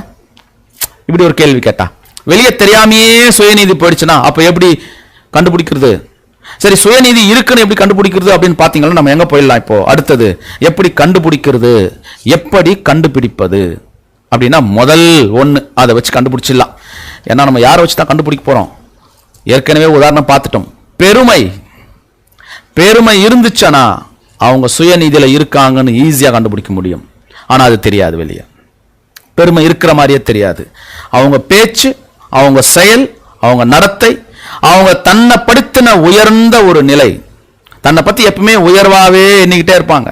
அவங்க பேச்சு மாறிடும், அவங்களுடைய சூழ்நிலை மாறிடும், அவங்க தன்னை மேம்படுத்திட்டே எல்லா இடத்துலயுமே தன்னை ஃபோக்கஸ் பண்ணணும்னு நினைப்பாங்க. என்னை பத்தி தான் நீங்க பேசணும், இந்த சகோதரனா என்னை பத்தி பேசுப்பா, நான் இருக்கேன்பா உனக்கு அப்படின்னு சொல்லக்கூடிய தன்னை பத்தி என்ன பண்ணுவாங்கன்னா பெருமையா பேசக்கூடியவங்களா இருப்பாங்க. ஆனா வசனம் சொல்லுது, ஒரு சகோதரனுக்காக இன்னொரு சகோதரன் என்ன பண்ண முடியாதான், ஜீவனை கொடுக்க முடியாது. ஆனா இன்னைக்கு நம்ம சபைகளில, நம்ம வாழக்கூடிய நிலைகளில கூட ஒரு சகோதரிகளுக்காக நாம் என்ன பண்றோம்னா, நான் உனக்கு இருக்கேன், நீ எது வந்தாலும் என்கிட்ட சொல்லு, நான் உன்னை பாத்துக்கிறேன்னு சொல்லக்கூடிய ஒரு சூழ்நிலை இருக்கு. அப்படி பார்க்கும்போது இந்த பெருமை தான் என்ன ஆகுதுன்னா அவர்களையே என்ன பண்ணுது, தெரியாமலேயே, அவங்களுக்கு தெரியாது இது பெருமை தான் அப்படின்னு தெரியாது. நான் இன்னொரு சகோதரருக்கு உதவி தானே பண்றேன், இன்னொரு சகோதரிகளை நான் அரவணைக்கிறேனே, நான் இன்னொரு சகோதரர்களுக்கு தெரியலன்றதை நான் சொல்லி கொடுக்கறேனே அப்படின்னு நினைக்கக்கூடிய ஒரு கட்டம் போயிட்டு அது எப்படி மாறுதான்னு பாத்தீங்கன்னா, அந்த சகோதரர்கள் மேட்டிமை, எனக்கு இவர் சொன்னாதான் கரெக்டா இருக்கும், அவர் சொன்னாதான் கரெக்டா இருக்கும், இதனாலதான் எனக்கு சரியா இருக்கும் அப்படின்னு அவர்களாகவே தன்னை மேட்டிமைக்குள்ள நடத்தக்கூடிய ஒரு விஷயத்தை பார்க்கிறோம். இது சுயநலத்தினுடைய ஒரு கட்டம். இதேதான் யாருக்கு வந்துச்சு தெரியுங்களா? சாத்தானுக்கு வந்துச்சு. மேட்டிமை. நான் வானத்துக்கு ஏறுவேன், ஆராதனை கூட்டங்களில் நான் என்ன பண்ணுவேன், அங்க வருவேன், தேவனுக்கு நிகராய், தேவனுக்கு சரிசமமா, அல்லது நான் அந்த இடத்துக்கு நான் என்ன பண்ணுவேன், வந்துருவேன் அப்படின்னு சொல்லக்கூடிய ஒரு நிலையை பார்க்கிறோம். இதுதான் இங்கேயும் அந்த பெருமை உள்ளவர்கள் தன்னைத்தானே மேம்படுத்தி அவங்க தன்னுடைய பேச்சு செயலை எல்லாரும் தாங்கிட்ட வரணும்ன்ற ஒரு விஷயத்தை அவங்க நினைப்பாங்க, தான் ஃபோக்கஸ் ஆகணும்னு நினைப்பாங்க. ஸோ அந்த மாதிரி ஒரு சூழ்நிலையில இருக்கக்கூடியவங்க தான் இது ஒரு சுய நீதி, இது சாத்தானுடைய குணலட்சணமா இருக்கிறது. ஸோ அன்புக்குரிய சகோதர ஒருவேளை நாம பேசும்போது, நம்ம சகோதரர்கிட்டயோ சகோதரிகிட்ட நம்ம பேசும்போது, இப்போ நான் கொஞ்ச நேரத்துக்கு முன்னாடி நான் பேசின வார்த்தைகள்ல நான் ஏதாவது பெருமையா பேசியிருக்கிறேன்னா அப்படின்னு நம்ம எப்பயாவது பேசிட்டு ஒரு 5 நிமிஷம் கழிச்சு 2 நிமிஷம் கழிச்சு நம்ம கேட்டு பார்த்தோன்னு வச்சுங்களேன், நம்ம பெருமையா பேசுற மாதிரியே நமக்கே தெரியாது, ஆனா பெருமையா பேசியிருப்போம். அதை கண்டே பிடிக்க முடியாதான். இப்படித்தான் நம்ம வாழ்ந்து கொண்டிருக்கிற இந்த காலமா இருக்கிறது. ஆகவே அன்புக்குரிய சகோதரிகளே, மற்றவர்கள் நம்மளை பார்த்து சொல்லக்கூடிய ஒரு நிலைகள்ல இருக்கும். ரெண்டாவது, முதல்ல பார்த்தோம் அதை எப்படி கண்டுபிடிக்கலாம்னா இப்படிதான் கண்டுபிடிக்க முடியாது, பெருமையினுடைய உச்சக்கட்டத்தில் கண்டுபிடிச்சிடலாம். ரெண்டாவது, தவறான எதிர்பார்ப்புகள். ஒரு சுயநீதி எங்க கண்டுபிடிக்கலாம்னா ஒரு தவறான எதிர்பார்ப்புகள். ஒரு தவறான எதிர்பார்ப்பு என்ன, எதை சொன்னாலும் தவறா புரிஞ்சுக்கிறது, தவறாகவே பார்க்கிறது. நம்முடைய ஐக்கியத்துல, நம்மளுடைய வேலையில தேவன் ஒவ்வொருவருக்கும் தனித்தனி வேலைகளை கொடுத்திருக்கார். எல்லாருக்கும் ஒரே வேலை கொடுக்கல, தனித்தனி வேலைகளை கொடுத்திருக்கார், தனித்தனி ஊழியங்களை கொடுத்திருக்கார். அந்தந்த நபர்களுக்கு தகுந்தாற் போல, அந்த தாளந்து உள்ளவர்களுக்கு தகுந்தாற் போல அவர்கள் தாளந்தை என்ன பண்ணிருக்கார், பிரிச்சு தேவன் கொடுத்திருக்கார். ஆனா இது கிறிஸ்துக்கு அடுத்தபடியான வேலைன்னு சொல்லக்கூடிய இந்த வேலை தான் அது, அந்த வேலை தான் அதுன்னு சொல்லக்கூடியது ஒண்ணு இல்லை. இது எல்லாமே தேவனுக்காக செய்யக்கூடிய வேலைகள் தான். ஆனா அந்த வேலைகள் செய்யறது கூட ஒரு தவறான எதிர்பார்ப்புகள் நம்ம கிட்ட வருது. என்ன வருது, நம்முடைய ஐக்கியத்துல, ஏன் நான் இந்த வேலை செஞ்சா தேவனுக்கு பிரியமா இருக்குமா, நான் ஏன் அந்த வேலை செய்யக்கூடாது, நான் ஏன் இந்த வேலையை செய்யக்கூடாதுன்னு சொல்லக்கூடிய ஒரு நிலைக்குள்ள தள்ளப்படுறோம். அது தவறான ஒரு புரிந்து கொள்ளுதல். இன்னைக்கு நம்மளுடைய குடும்பத்துல, பர்சனல், நம்மளுடைய குடும்ப வாழ்க்கையில கூட நம்மளுடைய எதிர்பார்ப்புகள் அதிகமாகும் போது கணவன் மனைவிக்குள்ள சில பிரச்சனைகள் வரும். அல்லது இவர்கள் சொல்லுகிறது அவர்களுக்கு புரியாம, அவர்கள் சொல்லுவது இவருக்கு புரியாம இருக்கும் போது கூட அந்த இடத்துல என்ன வரும்னா சுய நீதி கொஞ்சம் வர ஆரம்பிச்சிடும். இது சபையிலே கூட வரும். சபையில ஏதோ ஒன்று சொல்ல போய் இவர் ஏதோ ஒன்று புரிஞ்சுக்கிட்டு அதை சகோதரிகிட்ட ஷேர் பண்ணி அதை தவறாகவே புரிந்து கொள்ளுதல் கூடிய ஒரு நிலைக்குள்ள தள்ளப்படுறதை நம்ம இங்க பார்க்க முடியும்.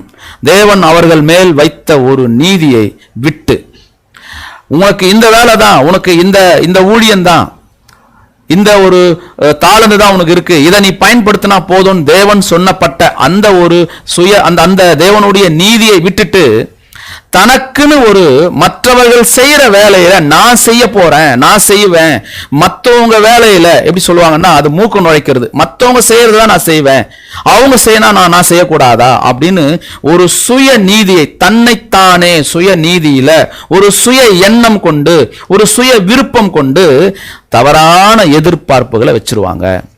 இது சபையில நிறைய நடக்கும். தவறான புரிந்து கொள்ளுதல்ல தவறான எண்ணங்கள், தவறான விருப்பங்கள், தவறான எதிர்பார்ப்புகள் வரும்போது அந்த இடத்துல என்ன வரும்னா ஒரு சுய நீதி, நான் ஏன் இப்படி பண்ணக்கூடாது, அப்போ அவர் தான் செய்யணுமா அப்படின்னு சொல்லக்கூடிய ஒரு சில விஷயங்களை வரும். தேவன் நம்மை வழி நடத்துகிற விதம், நம்ம போஷிக்கிற விதம் எப்படின்னு நம்ம பார்த்து நாம அவருக்கு முன்னாடி என்ன பண்ணணும்னா சரண்டர் ஆகணும். தேவனே நீங்க தான் எல்லாம் எங்களுக்கு இருக்கீங்கன்னு சொல்லிட்டு அதை விட்டுட்டு நாம நம்மளுடைய சுய எண்ணங்களுக்கும் சுய விருப்பங்களுக்கும் நம்மளுடைய சுயமான நீதி நாம எடுத்துட்டு தேவனுக்கு முன்னாடி கொஞ்சம் கூட நிற்க முடியாதுன்றதை பார்க்கிறோம். ஒரு வசனம் என்ன வாசிக்கலாம், நீதிமொழிகள் 16ஆம் அதிகாரம் 18ஆம் வசனம். நீதிமொழிகள் 16:18. அழிவுக்கு முன்னானது அகந்தை, விடுதலுக்கு முன்னானது மனமேட்டிமை. அழிவுக்கு முன்னானது அகந்தை, விழுதலுக்கு முன்னானது மனமேட்டிமை. மனமேட்டிமை இருந்தாலே அது நம்ம விழுந்து போறதுக்கு ஒரு மிகப்பெரிய விஷயமா இருக்கும். அப்ப தேவன் கிட்ட நம்ம என்ன பார்க்கணும், தேவனே இந்த ஒரு மிகப்பெரிய சத்தியத்தை நான் உடன்படிக்கை பண்ணி வாங்கி கொண்டு வந்த இந்த சத்தியத்தை நான் பாதுகாப்பா இருக்க நீங்க உங்களுடைய பரிசுத்தாவை தந்து என்னை வழி நடத்துங்க அப்படின்னு சொல்லக்கூடியவர்களாக நம்ம மாற வேண்டியவர்களா இருக்கிறோம். ஸோ உடன்படிக்கை பண்ணின அன்புக்குரிய சகோதர சகோதரிகளே, ஒரு சுயநலத்தில் இருந்தா எப்படி இருப்பாங்க அப்படின்றதுக்கு ஒரு விஷயத்தை நம்ம பார்த்து என்ன பண்ணலாம், இந்த சப்ஜெக்டை முடிக்கலாம். லூக்கா 19ஆம் அதிகாரம் 21ஆம் வசனம். லூக்கா 19:21. நீர் வைக்காததை எடுக்கிறவரும் விதைக்காததை அறுக்கிறவருமான கடினமுள்ள மனுஷன் என்று அறிந்து உமக்கு பயந்திருந்தேன் என்றான். இந்த சென்டென்ஸ், இந்த ஒரு பகுதி உங்களுக்கு நல்லா தெரியும். இந்த ஒரு ஓமை 10 5 தாலந்து 2 தாலந்து 1 தாலந்து, அந்த ராத்தல் அப்படின்னு ஒரு லூக்காவில் ராத்தல்ல கொடுத்துட்டு போனார். அதுல ஒரு ராத்தல் வாங்கினவர் சொன்னார்னா, நீர் வைக்காததை எடுக்கிறவரும் விதைக்காததை அறுக்கிறவருமான கடினமுள்ள மனுஷர் என்று அறிந்து உமக்கு பயந்தேன். இது தேவன் ஆண்டவர் இயேசு கிறிஸ்து மூலமா சொல்லப்பட்ட இந்த மிகப்பெரிய ஒரு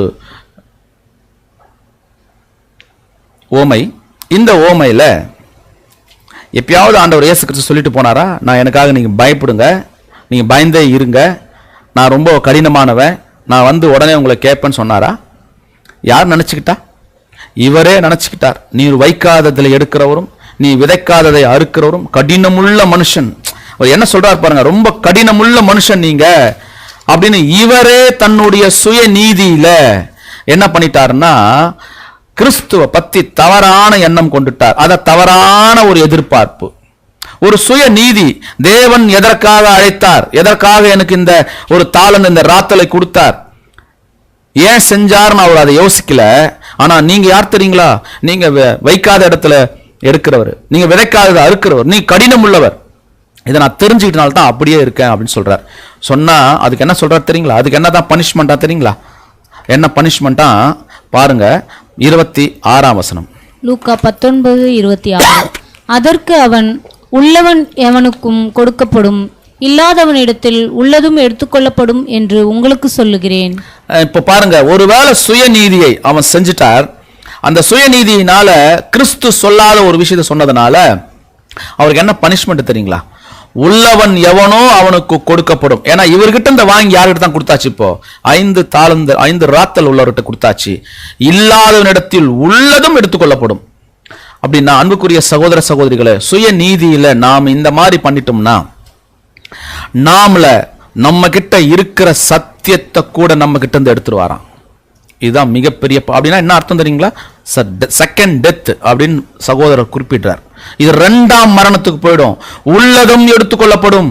நம்ம எந்தெந்த சத்தியம் எல்லாம் கேட்டு வச்சு அந்த சத்தியத்துல நீதியில நடந்து வரும்போது நம்ம சுய நீதியை கொண்டு வந்து நீ வைக்காத இடத்துல எடுக்கிறவரும் விதைக்காத இடத்துல அறுக்கிறவருமாய் நீ ஒரு கடினமுள்ள மனுஷன் நம்ம சொல்லி நம்மளுடைய சுய நீதியை கொண்டு வந்து அங்க வச்சிட்டோம்னா நம்ம கிட்ட இருக்கிற உள்ளதையும் எடுத்துக்கொள்ளப்படும். உள்ளதையும் எடுத்துருவார். அன்புக்குரிய சகோதர சகோதரிகளே, அப்ப நமக்கு என்ன இருக்கக்கூடாது? நாம சுய நீதியை வைக்கக்கூடாது அப்படின்றத பத்தி நம்ம இங்க பார்த்துட்டு வரோம். ஏன்னா இன்னொரு வசனம் வாசிக்கலாம். 2 பேர் போய் ஜெபம் பண்றாங்க, அதை பத்தி தான் நம்ம இங்க பார்க்க போறோம். லூக்கா 18ஆம் அதிகாரம் 10ஆம் வசனம். லூக்கா 18:10. 2 மனுஷர் ஜெபம் பண்ணும்படி தேவாலயத்துக்கு போனார்கள். ஒருவன் பரிசேயன், மற்றவன் ஆயக்காரன். பாருங்க, 2 பேர் போனாங்க ஜெபம் பண்றதுக்கு. நமக்கு இந்த விஷயம் தெரியும், இருந்தாலும் கொஞ்சம் ஃபாஸ்டா போலாம். ஒருவன் பரிசேயன், மற்றவன் ஆயக்காரன். பரிசேயன் நின்று என்ன சொல்றார்? லூக்கா 18:11. லூக்கா 18:11. பரிசேயன் நின்று, தேவனே, நான் பரிகாரக்காரர் அநியாயக்காரர், விபச்சாரக்காரர் ஆகிய மற்ற மனுஷரைப் போலவும் இந்த ஆயக்காரனைப் போலவும் இராததனால் உம்மை ஸ்தோத்தரிக்கிறேன். 12ஆம் வசனம். வாரத்தில் 2 தரம் உபவாசிக்கிறேன், என் சம்பாத்தியத்திலெல்லாம் தசமபாகம் செலுத்தி வருகிறேன் என்று தனக்குள்ளே ஜெபம் பண்ணினான். இந்த ஆயக்காரன் ஜெபம் பண்ணதுல வாரத்தில் 2 தரம் உபவாசிக்கிறேன், அது உண்மையா இல்லையா? உண்மைதானே. என் சம்பாத்தியத்திலெல்லாம் தசமபாகம் செலுத்தி வருகிறேன், உண்மையா இல்லையா? உண்மைதான் என்று தனக்குள்ளே ஜெபம் பண்ணான். ஆமா, அவன் எல்லாத்தையும் செஞ்சுட்டான். செஞ்சு முடிச்சதுதான் அங்க சொல்றாரு. அது தவறான ஒரு விஷயம் இல்லை. ஆனால் அது எதை சொல்றாருன்னா, தேவனுடைய நீதி எதுன்னு தெரியாம தன்னுடைய சுய நீதியை என்ன பண்றாருன்னா அங்க வெளிப்படுத்துறார். அவர் தான் செஞ்சிருந்தா கூட, உபவாசம் பண்ணியிருந்தா கூட, தசம பாகம் கொடுத்திருந்தா கூட, அது தேவனுடைய நீதி. நீ கொடுத்துதான் ஆகணும், நீ உபவாசம் பண்ணணும், அந்த காலகட்டத்தில் கண்டிப்பா செஞ்சுதான் ஆகணும், இது தேவனுடைய நீதி. ஆனா இதை தன்னுடைய சுய நீதியில கொண்டு வந்து இப்ப என்ன பண்றாரா, ஜபத்தை சொன்னா அதை செஞ்சேன், இதை செஞ்சேன், அவனை போல இல்ல, இவனை போல இல்ல அப்படின்னு சொல்லக்கூடிய ஒரு விஷயத்தை பார்க்கிறோம். இன்னைக்கு நம்முடைய இருதயம் கூட சுய நீதியில் இருக்கா, தேவனுடைய நீதியில் இருக்கா? நாம பரீட்சை பார்க்கணும். ஏன்னா இந்த கடைசி காலத்துல வாழ்ந்து கொண்டிருக்கிற நாம கூட நம்மளுடைய சூழ்நிலைகளில், ஏன்னா அங்க அப்போஸ்தலனாகிய பவுல் சொன்னார், நீங்கள் பயத்தோடும் நடுக்கத்தோடும் உங்கள் ரட்சிப்புக்காக நீங்க என்ன பண்ணணும், அதை நிறைவேறத்தக்கதாக பிரயாசப்படுங்கள். அப்ப இப்ப அந்த ரட்சிப்பு தான், அந்த ரட்சிப்பு நிறைவேறத்துக்கு நம்ம இவ்வளவு தூரம் வரும். அந்த ரட்சிப்பு நிறைவேறாதபடிக்கு நமக்கு மிகப்பெரிய வெளியில தெரியாம வெளிப்படையா இல்லாம ஒரு விஷயம் இருக்கு. அதுதான் என்னன்னு பாத்தீங்கன்னா சுய நீதி. அந்த சுய நீதி எப்படி இருக்கு? ஒன்னு பெருமையா இருக்கு, இன்னொன்னு தவறான எதிர்பார்ப்புகள், தவறான சிந்தனைகள், சொல்றத சரியா அண்டர்ஸ்டாண்டிங் பண்ண முடியாத வர்றதுனால தான் வரக்கூடிய அந்த சுயநீதி. இது எல்லாத்தையும் நம்ம பார்க்கிறோம். அன்புக்குரிய சகோதர சகோதரிகளே, இப்படி ஒரு வேலை அவர் பேசும்போது அவர்கிட்ட என்ன வந்துச்சான் தெரியுங்களா? தேவனுடைய நீதி இல்லாம போயிட்டு சுயநீதி வந்தாச்சு. நம்ம கூட நம்மளுடைய சகோதர சகோதரிகள் மத்தியில், நம்முடைய சபைகள் ஐக்கியங்கள்ல, நம்முடைய ஊழியங்கள்ல, நம்முடைய அறுவடை காலங்கள்ல நம்ம செய்யும் போது நாம கூட என்ன பண்ணிடக்கூடாது, இப்படி சுய நீதியை எடுத்து தேவனுடைய நீதியை புறந்தள்ளிடக்கூடாது. ஸோ அதுதான் மிகப்பெரிய ஒரு விஷயத்தை அவங்க பார்க்குறோம். ஒருவேளை இதே இடத்துல கூட இப்படி தான் நடந்துச்சு. ஆண்டவர் இயேசு கிறிஸ்து கடைசியா அந்த ராபோஜனம் பண்ணும்போது கேட்குறாங்க, உங்களில் ஒருவன் என்னை காட்டி கொடுக்க போறான்னு சொன்ன உடனே எல்லாரும் நானும்னாங்க. யூதாஸ் நானோ இருப்பேனோன்னு சொல்லும் போது, நீ தாம்பா அப்படின்னு சொல்லும் போது அவர் அந்த இடத்துல என்ன பண்ணார்? அப்படிங்களான்னு ஏதாவது மாறிட்டாரா? அவருக்கு புரியல. இவர் என்ன சொன்னாருன்னு அவருக்கு புரியல. ஏன் தெரியுங்களா? அவர் சுய நீதியில இருக்கார். தேவனுடைய நீதியில் அவர் இருந்திருந்தாருன்னா என்ன பண்ணிருக்கணும்? தேவனுடைய எல்லா விஷயங்களுக்கும் கட்டுப்பட்டு இருந்திருப்பார். அவர் சுய நீதி, இவர் எப்படியாவது காட்டி கொடுக்கணும், எப்படியாவது இப்படிதான் அவருடைய நீதி இருந்ததுனால கூடவே இருந்தாலும் அவருடைய சுய நீதி அதை புரிய வைக்க பண்ணல. இதே தான் இங்கேயும் சபை ஐக்கியங்களிலும் சகோதர ஐக்கியத்திலும் கூடவே தான் இருப்போம். ஆனா அது சுய நீதி என்ன பண்ணாதுன்னா சில விஷயங்களை சகோதர சகோதரிகளிடத்துல புரிய வைக்க முடியாது, அது புரிஞ்சிக்க வைக்காது, அது தவறாதான் டிக்டேட் பண்ணும். ஸோ அந்த மாதிரி சூழ்நிலையில அப்படி இருந்தாங்கன்னா நாம என்ன பண்ணலாம் அப்படின்னு பார்க்கும்போது என்ன செய்யலாம்? அடுத்தது பார்த்தீங்களா, கண்டுபிடித்து என்ன செய்ய வேண்டும். ஒருவேளை நம்ம கண்டுபிடிச்சாச்சு, எப்படி சுயநீதி உங்களுக்கு இருக்குன்னு கண்டுபிடிச்சாச்சு. எப்படி வச்சு கண்டுபிடிச்சிட்டோம்? பெருமை இருக்கு, அவங்களுக்கு தவறான ஒரு எதிர்பார்ப்புகள், தவறான எண்ணங்கள், சுய சிந்தனை இருக்கு, இதெல்லாம் பார்த்தாச்சு. பார்த்துட்டு பிறகு கண்டுபிடிச்சிட்டோம்னா என்ன பண்ணலாமா அப்படின்னு கேட்டீங்கன்னா, என்ன பண்ணலாம் அப்படின்னு பார்த்தீங்களா, ஒன்று தான் பண்ணணும். அவங்களுக்கு நம்பர் 1 அவங்களுக்காக ஜெபம் செய்ய வேண்டும். அவ்வளோதான். நம்ம யாருக்கு தான் கேட்கணும்? இப்போ தேவனிடத்துல தான். நம்ம எதுவுமே என்ன பண்ணிடக்கூடாது, எந்த விஷயம் நம்ம பண்ணிடக்கூடாது. தேவனே நீங்க அவங்கள பார்த்துக்குங்க அப்படின்னு ஜெபம் பண்ணிடணுமா. வாசிக்கலாம் ஒரு வசனம், கொலோசியர் 4:12. கொலோசியர் 4:12. எப்பாப்பிராவும் உங்களுக்கு வாழ்த்துதல் சொல்லுகிறான், உங்களை சேர்ந்தவனும் கிறிஸ்துவின் ஊழியக்காரனுமாகிய இவன் நீங்கள் தேவனுக்கு சித்தமானவைகள் எல்லாவற்றிலும் தேறினவர்களாயும் பூரண நிச்சயமுள்ளவர்களாயும் நிலை நிற்க வேண்டும் என்று தன் ஜெபங்களில் உங்களுக்காக எப்பொழுதும் போராடுகிறான். பாருங்க, எப்பாப்பிரா என்ன பண்றாருங்களா, அங்க இருக்கிறவங்களுக்காக, ஏன்னா அவர் ஒரு ஊழியக்காரன், எல்லாருக்காகவும் ஜெபம் பண்றார். தன் ஜெபங்களுக்காக, தன் ஜெபங்களில் உங்களுக்கு எப்போதும் போராடுகிறான். நம்ம கூட என்ன பண்ணினோம்னா, நாம எல்லாருமே ஒரு ஊழியக்காரர்கள். நாம கூட மற்ற சகோதர சகோதரிகள் இந்த மாதிரி ஒரு சுய நீதியில இருக்கும்போது நம்ம வேலை ஒண்ணுதான். என்ன தெரியுங்களா? முதல்ல நம்மளுடைய விஷயத்தை தேவனுக்கு தெரியப்படுத்திடுங்க. அப்பா, இவர் இது மாதிரி இருக்கார் அப்படின்னு தெரியப்படுத்ததான் நம்மளுடைய வேலையே. ஆனா நாம போய் அங்க என்ன பண்ணிடக்கூடாது, சஜஷன் பண்ணிடக்கூடாது. நீங்க சுயநீதியில இருக்கீங்க அப்படின்னா சொல்லி அவங்களுக்கு என்ன பண்ணுவோம், டிக்டேட் பண்ணிடக்கூடாது. உடனே தேவனுக்கு முன்னாடி சொல்லிட்டா தேவன் அதை பார்த்துப்பார். ஒருவேளை அந்த சூழ்நிலையில சபை ஐக்கியங்கள்ல சொல்றதுக்கான ஒரு வாய்ப்பு வரும்போது, அல்லது ஒரு சகோதரர் இன்னொரு சகோதரர் கிட்ட, பிரதர் இவர் இது மாதிரி இருக்காரு, என்ன பண்ணலாம் அப்படின்னு சொல்லி அவரை சமரசம் பண்றதுக்கு வரும்போது, ஒருவேளை அந்த மாதிரி ஒரு சூழ்நிலையில தேவன் நமக்கு ஒரு வாய்ப்பை கொடுத்தாருன்னா அது எப்படி இருக்கணுமா தெரியுங்களா? ரெண்டாவது, முதல்ல ஜெபம் பண்ணணும், ரெண்டாவது கவனமா கையாள வேண்டும் சொல்றார். ரொம்ப கவனமா அந்த மாதிரி ஒரு சூழ்நிலை சபை ஐக்கியங்கள்ல வரும்போது ரொம்ப கவனமா கையாளணும். எதுக்குன்னா, அந்த சுயநீதியில இருக்கிறவரை, ஒருவேளை ஒரு சகோதரர் சுயநீதியில இருந்தா அது நமக்கு தெரிஞ்சா நம்ம பண்ண வேண்டிய முதல் வேலை அது தேவன் கிட்ட தெரியப்படுத்தணும். நம்ம எதுவும் பண்ணிடக்கூடாது. இல்ல சகோதரர்களுக்கு முன்னாடி ஒரு வாய்ப்பு கிடைக்கும் போது சமாதானம் பண்றதுக்கோ அல்லது வாய்ப்பு கிடைக்கும், ரொம்ப கவனமா கையாளணும்ன்றார். ஏன் தெரியுங்களா? ஏமா ரொம்ப ரொம்ப முக்கியமான விஷயம் இருக்கு. ஏன் தெரியுங்களா? கவனமா கையாளலன்னா அந்த சுயநீதி எங்க வந்துடும்? இப்போ யார் கேட்க போனாரோ அவர்கிட்டயும் வந்துடும். வாசிக்கலாம், ரோமர் 15 ரோமர் 15:1. அன்றியும் பலமுள்ளவர்களாகிய நாம் நமக்கே பிரியமாய் நடவாமல் பலவீனருடைய பலவீனங்களை தாங்க வேண்டும். பாருங்க, அன்றியும் பலமுள்ளவர்களாகிய நாம் நமக்கே பிரியமாய் நடவாமல், நம்ம பலமுள்ளவர்கள், அது நமக்கே பிரியமா நடக்காம பலவீனருடைய பலவீனங்களை தாங்கணுமா? ஏன்னா அவங்க பலவீனமா இருக்காங்க. ஒருவேளை சபைகளில அந்த மாதிரி ஒரு பலவீனமா இருந்தாங்கன்னா அவங்கள தாங்கணும். எப்படி தாங்கணும்னு பிரதர் சொல்றார் தெரியுங்களா? பாருங்க, அடுத்த வசனம் வாசிக்கலாம். 1 தெசலோனிக்கேயர் 5:14. 1 தெசலோனிக்கேயர் 5:14. மேலும் சகோதரரே, நான் உங்களுக்கு போதிக்கிறது என்னவென்றால் ஒழுங்கில்லாதவர்களுக்கு புத்தி சொல்லுங்கள். பாருங்க, சகோதரரே உங்களுக்கு போதிக்கிறது என்னன்னா, ஒழுங்கில்லாதவர்களுக்கு புத்தி சொல்லுங்கள், திடனற்றவர்களை தேற்றுங்கள், பலவீனரை தாங்குங்கள், எல்லாரிடத்திலும் நீண்டிய சாந்தமாயிருங்கள். இத சொல்றாரு. இதே இடத்துல அப்போஸ்தலனாகிய பவுல் என்ன சொல்றாருன்னா, ரோமர் 15:1 பலவீனருடைய பலவீனங்களை தாங்க வேண்டும் சொல்லிட்டு, இதுல உடைய மூத்த சகோதரர் ரொம்ப அழகா சொல்றார், நீங்க அவரை காப்பாத்த போங்க, ஆனா நீங்க விழுந்துடாதீங்க. நீங்க அவரை காப்பாத்துங்க, அவருடைய பலவீனங்களை போய் பலவீனங்களை தாங்குங்க, பரவாயில்ல, ஆனா கவனமா கையாளுங்க. ஒருவேளை அந்த விஷயம் உங்களுக்கு தெரிஞ்சா முதல்ல ஜெபம் பண்ணுங்க.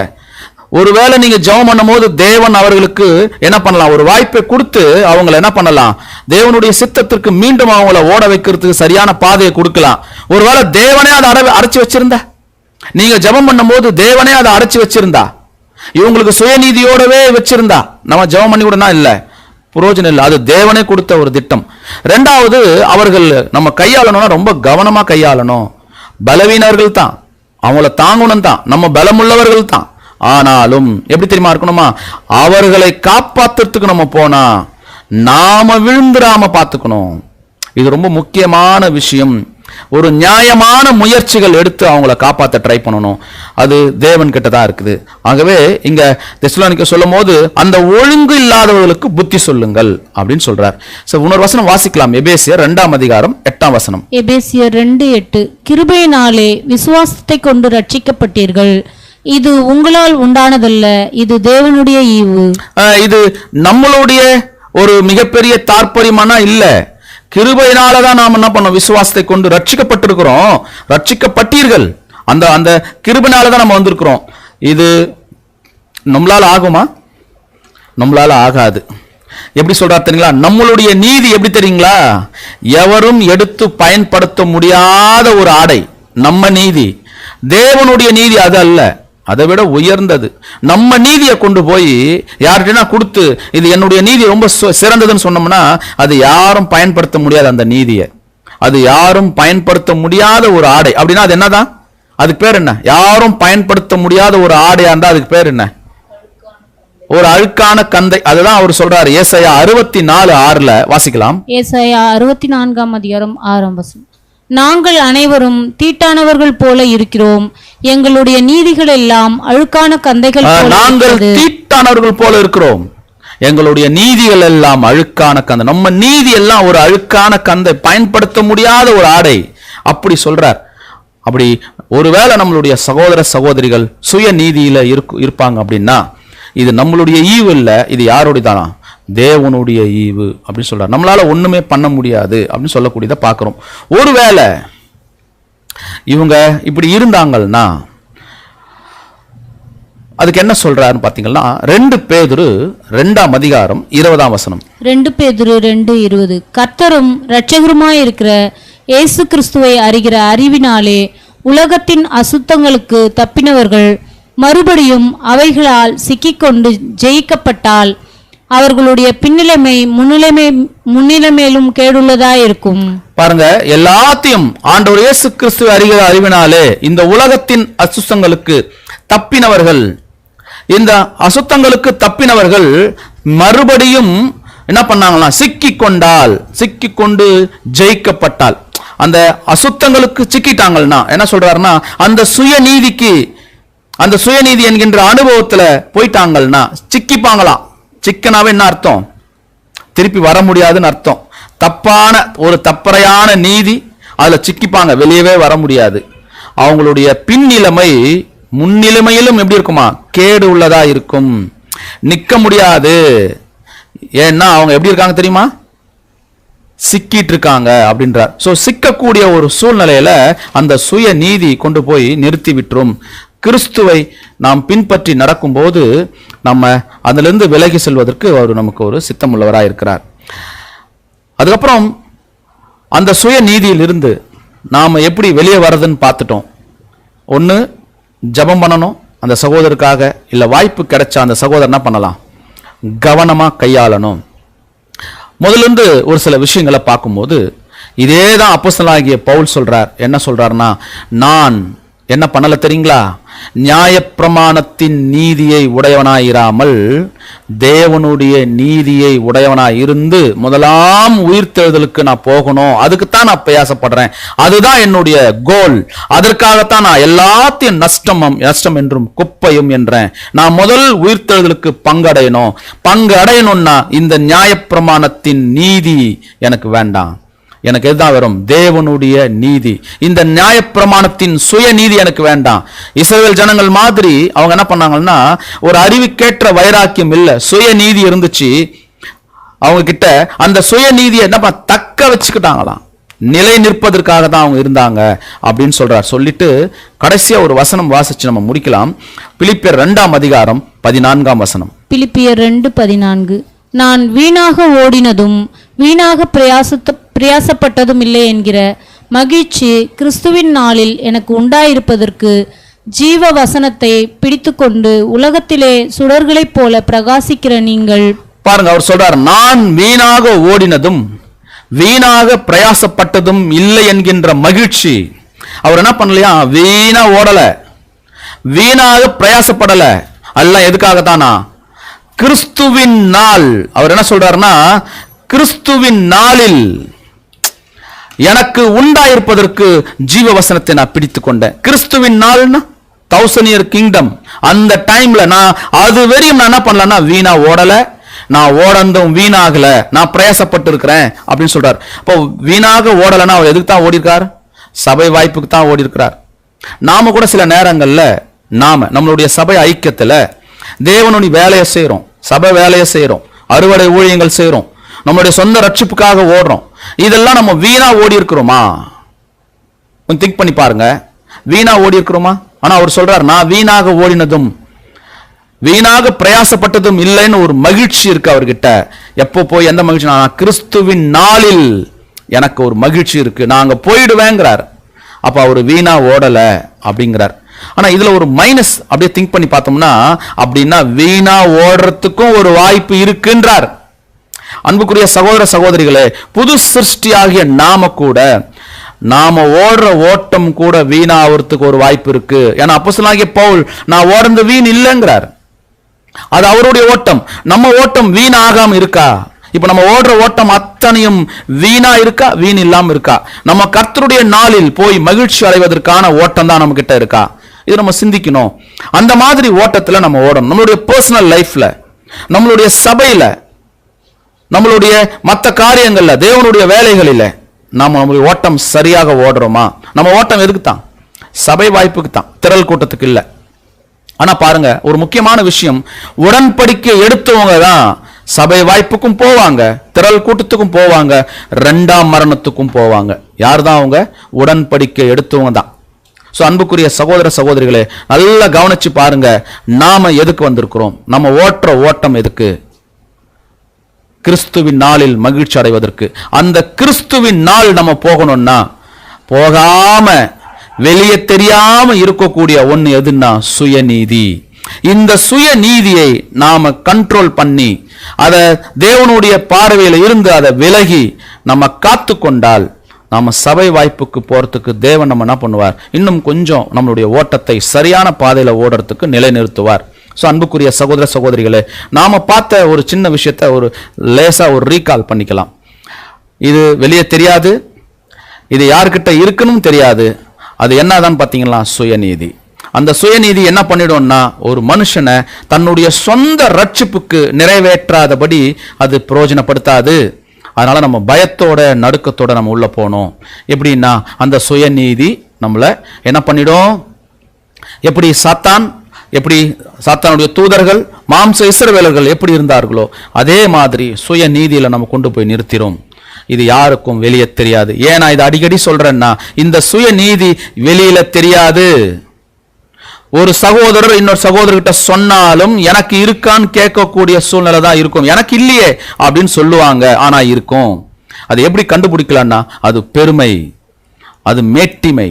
அந்த பெருமையில எப்படி இருக்கும்னா, எல்லாரும் தாம் பக்கம் ஃபோர்ஸ் ஆகணும், தான் பேச்சு தான் கேட்கணும், தான் கிட்ட தான் இருக்கணும் அப்படின்னு சொல்லக்கூடிய ஒரு நிலைக்குள்ள தள்ளும் போது அது ஒரு மேட்டிமைக்குள்ள கொண்டு போயிடும்.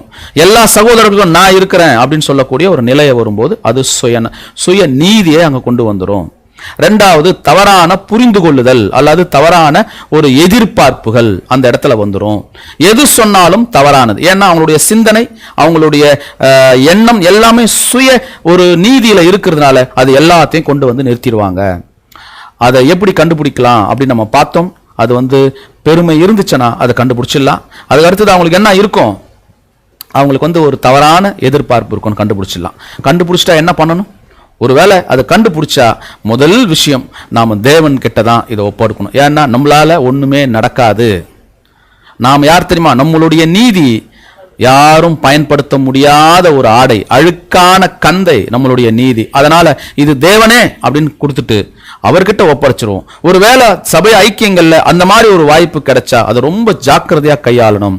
எப்படி கையாளணும்னா, நம்மளுடைய பலத்துல அந்த பலவீனரை நம்ம தாங்கணும்னா, நாம விழுந்துராம, நாம அந்த பலவீனத்துல விழுந்துராம பலத்துல என்ன பண்ணணும்? தாங்கணும். தாங்கி அவங்கள ரொம்ப ஜாக்கிரதையா கொண்டு வரணும். இல்லைன்னா நம்மள என்ன ஆயிடுவோம்? அதுல விழுந்துருவோம். இதுதான் இதெல்லாம் சொல்லும் போது அப்போஸ்தலனாகிய பவுல் சொல்றார், நான் இந்த மாதிரி நிறைய ஓட்டத்தை நான் ஓடினேன், அந்த ஓட்டம் ஒண்ணு கூட என்ன ஆகல? வீணாகல. நாம கூட சொல்லணும், அப்போஸ்தலனாகிய பவுல் மாதிரி ஏன் ஓட்டம் கூட ஒண்ணு கூட வீணாகல. அந்த வீணாகாத ஓட்டம் என்ன எங்க கொண்டு போய் நிறுத்துச்சு? கிறிஸ்துவின் நாளில் நான் மகிழ்ச்சியா இருக்கிறேன், நான் ஜீவ வசனத்தை பிடித்து கொண்டு இந்த உலகத்திற்கு சுடர்களை போல பிரகாசிக்கிறேன் அப்படின்னு சொல்லக்கூடியதாக இருக்கணும். சோ அன்புக்குரிய சகோதர சகோதரிகளே, இப்படிப்பட்ட வெளியே தெரியாத இந்த சுயநீதி நம்ம கிட்ட இருக்கும்னா, நாம் அதை வெளியே எடுத்து போட்டு தேவனுக்கு முன்னாடி நாம் இந்த உலகத்துல சுடர்களை, கிறிஸ்துவின் அடிச்சுவடைகளை பின்பற்றி அவருடைய திவ்ய சுபாவத்திற்கு பங்குள்ளவர்களாக நாம் மாற தேவன் நம்மை கிருபை செய்வாராக. பொறுமையோடு கேட்டவங்கள் அனைவரையும் தேவன் தாமே ஆசீர்வதிப்பாராக. ஆமேன்.